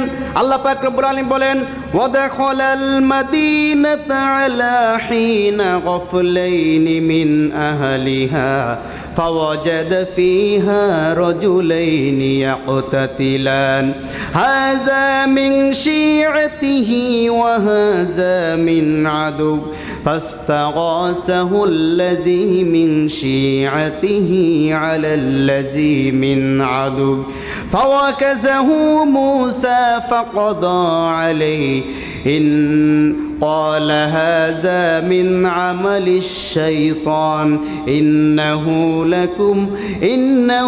عدو مضل مبين جرب الله أكبر ودخل المدينة মুসা আলাইহিস সালাম ঘর থেকে বাহির হয়ে শহরে ঘোরাঘুরি করতেছেন, পায়চারি করছেন। আলা হিন গফলাইন মিন আহলিহা, এমন সময় তিনি ঘোরাঘুরি করছিলেন যখন দুপুরবেলার সময়। কোন সময়? দুপুরবেলার একটু পরে, যেই সময় মানুষ খাওয়া দাওয়া করে একটু বিশ্রাম নেয়, কাইলুলা করে। কথা বোঝেন নাই? দুপুরবেলায় খাওয়া দাওয়া করার পরে একটু বিশ্রাম নিতে ভালো লাগে কি লাগে না? আমার ভাইরা, মানুষ যখন দুপুরে খাওয়ার পরে বিশ্রাম নিচ্ছিল, এই সময় শহরের মধ্যে মুসা আলাইহিস সালাম প্রবেশ করলেন। প্রবেশ করার পরে তিনি দেখলেন ফাওয়াজাদা ফিহা রাজুলাইনি ইয়াকতাতিলান, দুইজন যুবক ওখানে বসে তর্ক বিতর্ক করছে। কি করছে? দুইজন যুবক ওখানে বসে তর্ক বিতর্ক করছে। হাজা মিন শিয়াতিহি, একজন হচ্ছে মুসা আলাইহিস সালামের নিজের দলের লোক, ও হাজা মিন আদুবি, অপরজন হচ্ছে শত্রুপক্ষের লোক, ফেরাউনের দলের লোক। সুবহানাল্লাহ পড়েন। গিয়ে দেখছে দুইজন তর্ক বিতর্ক লিপ্ত হয়েছে। লিপ্ত হয়ে তিনি দেখছে যে দুইজন যারা তর্ক লিপ্ত হয়েছে, একজন নিজের দলের লোক, বানি ইসরায়েলের লোক, আর একজন হচ্ছে ফেরাউনের দলের লোক। তা তিনি তখন এই অবস্থা দেখতেছেন, কিছু করতেছেন না, মানে উনি জানার চেষ্টা করতেছেন বিষয়টা কি। কথা বুঝতে পারছেন? আমার ভাইয়ের এই অবস্থা যখন হচ্ছিল, ফাস্তাগাসাহুল্লাযী মিন শিআতিহি আলাল্লাযী মিন আদুহি, এবার মুসা আলাইহিস সালামের যিনি অনুসারী, তিনি তখন মুসাকে চিৎকার মেরে বলছেন, ও মুসা, এই ব্যক্তি আমার উপর জুলুম করতেছে, অত্যাচার করতেছে, তুমি একটু সমাধান করে দিয়ে যাও। সুবহানাল্লাহ পড়েন।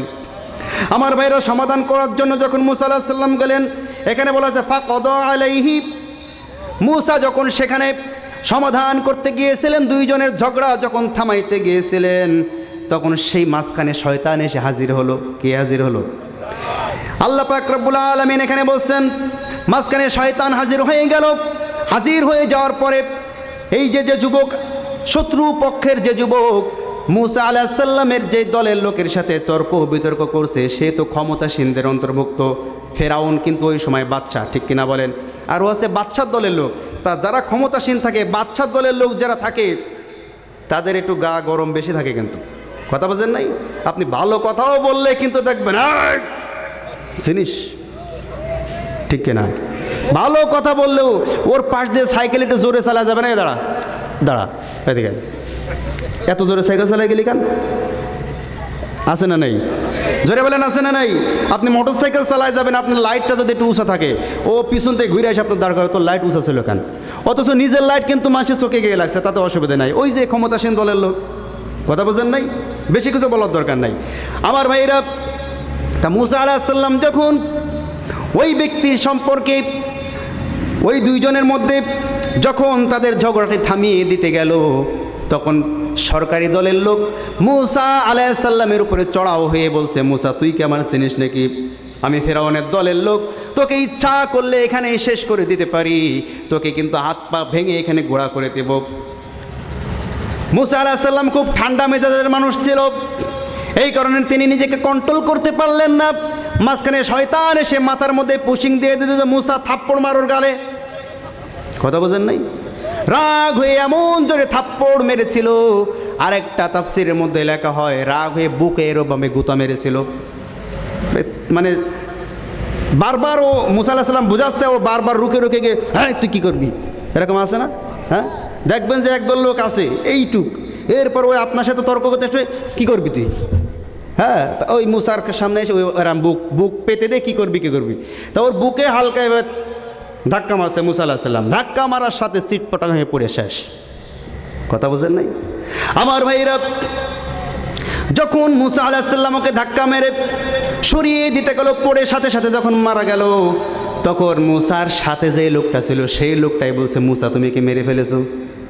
কি করতেছে?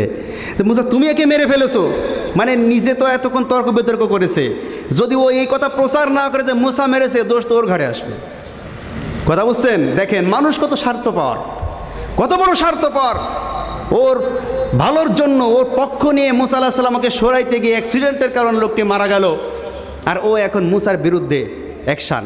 ও নিজেই গিয়ে ফেরাউনের এক বাহিনীর কাছে গিয়ে বলছে যে মুসা ওকে মেরে ফেলেছে। বলি নাউজুবিল্লাহ। আমার ভাইরা, আল্লাহ বলতেছেন যে মুসা আলাইহিস সালাম, আল্লাহ পাক রব্বুল আলামিন কাছে বলছেন হাযা মিন আমালি শাইতান, এটা ছিল শয়তানের কাজ। কার কাজ? শয়তানের কাজ। শয়তান একটা গ্যাঞ্জাম বাঁধিয়ে মুসা তো তলে তলে সমস্ত মানুষদেরকে ইসলামে দাওয়াত দিয়ে ইসলামের মধ্যে প্রবেশ করিয়ে ফেলছিলেন। এভাবে যদি মুসা আলাইহিস সালাম আরও কিছুদিন ফেরাউনের প্রাসাদে থাকতে থাকে, তাহলে আস্তে আস্তে ফেরাউনের প্রাসাদের সমস্ত লোক ইসলাম গ্রহণ করে নেবে। এজন্য শয়তান চক্রান্ত করে মুসা আলাইহিস সালামকে রাজ দরবার থেকে বের করার জন্যই চক্রান্ত করেছিল। কথা বোঝেন নাই?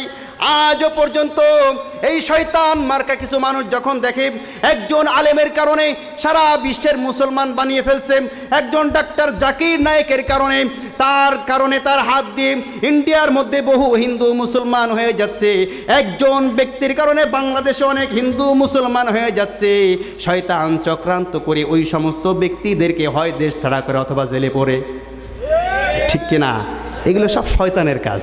আল্লাহ বলতেছেন যে এটা হচ্ছে মিন আমালি শাইতান, এগুলো সব শয়তানের কাজ। কাদের কাজ? সব শয়তানের কাজ। এবার আল্লাহ পাক রব্বুল আলামিন বলতেছেন, মুসা আলাইহিস সালাম যখন ভুল করে একজন ব্যক্তিকে মেরে ফেললেন, তখন আল্লাহ পাক রব্বুল আলামিনের কাছে সে মাথা নত করে দিলেন। আল্লাহ পাক রব্বুল আলামিন বলেন, মুসা আমার কাছে দোয়া করলেন, রব্বি ইন্নী যালামতু নাফসি ফাগফিরলি ফাগফারালা ইন্নাহু হুয়াল গফুরুর রহিম। জোরে বলে আল্লাহু আকবার। আল্লাহ পাক রব্বুল আলামিন আমাদেরকে শিখাচ্ছেন, শোনো, মুসা আলাইহিস সালাম হত্যাযোগ্য করার মতো বড় একটি অপরাধ যখন করে ফেললো, সাথে সাথে আমার কাছে বলছে, ইন্নি, ও আমার রব, যালামতু নাফসি, আমি আমার নিজের উপর জুলুম করে ফেলেছি, ফাগফিরলি ফাগফারা লাহু, আপনি আমাকে মাফ করে দিন। আল্লাহ বলছেন, আমি সাথে সাথে মুসাকে মাফ করে দিলাম। বলেন সুবহানাল্লাহ। আমার ভাইরা, এই দোয়াটা এত পছন্দ করলেন আল্লাহ পাক রব্বুল আলামিন যে শেষ নবীর উম্মতদের নামাজের আত্তাহিয়াতুর মধ্যে আল্লাহ পাক এই দোয়াটি দিয়ে দিলেন। বলেন সুবহানাল্লাহ। আমরা পড়ি না এই দোয়া নামাজের মধ্যে? আপনারা পড়েন, আল্লাহুম্মা ইন্নী যালামতু নাফসি যুলমান কাসীরা ওয়া লা ইয়াগফিরুয যুনুবা ইল্লা আনতা ফাগফিরলি মাগফিরাতাম মিন ইনদিকা ওয়ারহামনি ইন্নাকা আনতাল গফুরুর রহিম। জোরে বলে আল্লাহু আকবার। আল্লাহর নবী সাল্লাল্লাহু আলাইহি ওয়াসাল্লাম বলেন, আমার কোনো উম্মত, আল্লাহর কোনো গুনাহগার পাপী বান্দা যদি যত বড় এই অপরাধ করুক না কেন, আল্লাহ পাক রব্বুল আলামিনের কাছে গিয়ে যদি বলে, ইন্নী যালামতু নাফসি, ও আল্লাহ আমি জুলুম করেছি, জুলমান কাসীরান, অনেক বড় জুলুম করে ফেলেছি, ওয়ালা ইয়াগফিরুয যুনুবা ইল্লা আনতা ফাগফিরলি, আল্লাহ আপনি আমাকে মাফ করে দেন, আপনি ছাড়া মাফ করার আর কোনো ইলা নাই। আল্লাহ পাক রব্বুল আলামিন খুশি হয়ে তার সমস্ত গুনাহ মাফ করে দেন। বলেন সুবহানাল্লাহ। আল্লাহর নবী বলেন, আল্লাহ এক জায়গায় হেসে দেন, সেটা হচ্ছে বান্দা যখন বলে, ইন্নী যালামতু নাফসি ফাগফিরলি ওয়ালা ইয়াগফিরুয যুনুবা ইল্লা আনতা ফাগফিরলি, আপনি ছাড়া মাফ করার আমাদের আর কেউ নাই। আল্লাহ সেখানে খুশি হয়ে হেসে দিয়ে তার ওই বান্দার সমস্ত অপরাধ মাফ করে দেন। বলেন সুবহানাল্লাহ। আল্লাহ সেই দোয়াটা আপনারা বেশি বেশি পড়বেন, যখনই কোনো অপরাধ হয়ে যাবে পড়বেন, ইন্নী যালামতু নাফসি ফাগফিরলি ফাগফারালা। কি পড়বেন? ইন্নী যালামতু নাফসি ফাগফিরলি ফাগফারালা। আল্লাহ বলছেন, ইন্নাহু হুয়াল গফুরুর রহিম। কারণ এই দোয়াটা যখনই আমার সামনে পড়া হয়, আমি এত ক্ষমাশীল, এত দয়ালু, খুশি হয়ে আমি আমার বান্দাকে মাফ করে দেই। আমার ভাইরা, আলোচনা আর বেশি লম্বা করব না, অনেক রাত হয়ে গেছে, আমাকে সময়ও দিয়ে দেওয়া হয়েছে, 11:30 বাজে। তো আমরা যে আলোচনাগুলো এতক্ষণ পর্যন্ত করলাম, এই আলোচনার মধ্য থেকে যে শিক্ষাগুলো আমরা নিতে পারলাম, এই শিক্ষা অনুযায়ী আমরা যাতে আমাদের নিজেদের জীবনটাকে সাজাইতে পারি, সর্ব অবস্থায় যত বিপদ আপদ যত বালা মুসিবত আমাদের হোক না কেন, সর্ব অবস্থায় আমরা যাতে আল্লাহ পাক রব্বুল আলামিনের পক্ষ থেকে, ইসলামের পক্ষ থেকে আমরা নিজেদের জীবনটাকে সুন্দরভাবে সাজিয়ে মুসলমান হিসাবে, ইমানদার হিসাবে মৃত্যুবরণ করতে পারি। আল্লাহ পাক রব্বুল আলামিন আমাদের সকলকে, আমি সহ, আমল করা তৌফিক দিন। আমরা সকলে বলেন আমিন। ওয়াসাল্লাল্লাহু আলা নবিয়্যিনা মুহাম্মদ ওয়া আলা আলিহি ওয়া সাহবিহি আজমাইন। সুবহানাল্লাহি ওয়া বিহামদিহি, সুবহানাকা আল্লাহুম্মা ওয়া বিহামদিকা, আশহাদু আল্লা ইলাহা ইল্লা আনতা, আস্তাগফিরুকা ওয়া আতুবু ইলাইক। এতক্ষণ যে আলোচনা করলাম, এই আলোচনার মধ্যে যদি কেউ কোনো কষ্ট পেয়ে থাকেন, দয়া করে ক্ষমা সুন্দর দৃষ্টিতে দেখবেন। আর যদি কোনো কথা স্লিপ অফ টাং যদি ভুল হয়ে থাকে, তাহলে আমাকে অবশ্যই অবহিত করবেন। আমি ইনশাআল্লাহ সংশোধন করে নেওয়ার জন্য চেষ্টা করব। কথা বুঝতে পেরেছেন? আর সকলে ভালো থাকবেন এবং সুস্থ থাকবেন, দোয়া করবেন। يا نفس إن لم تغفري لا تجزعي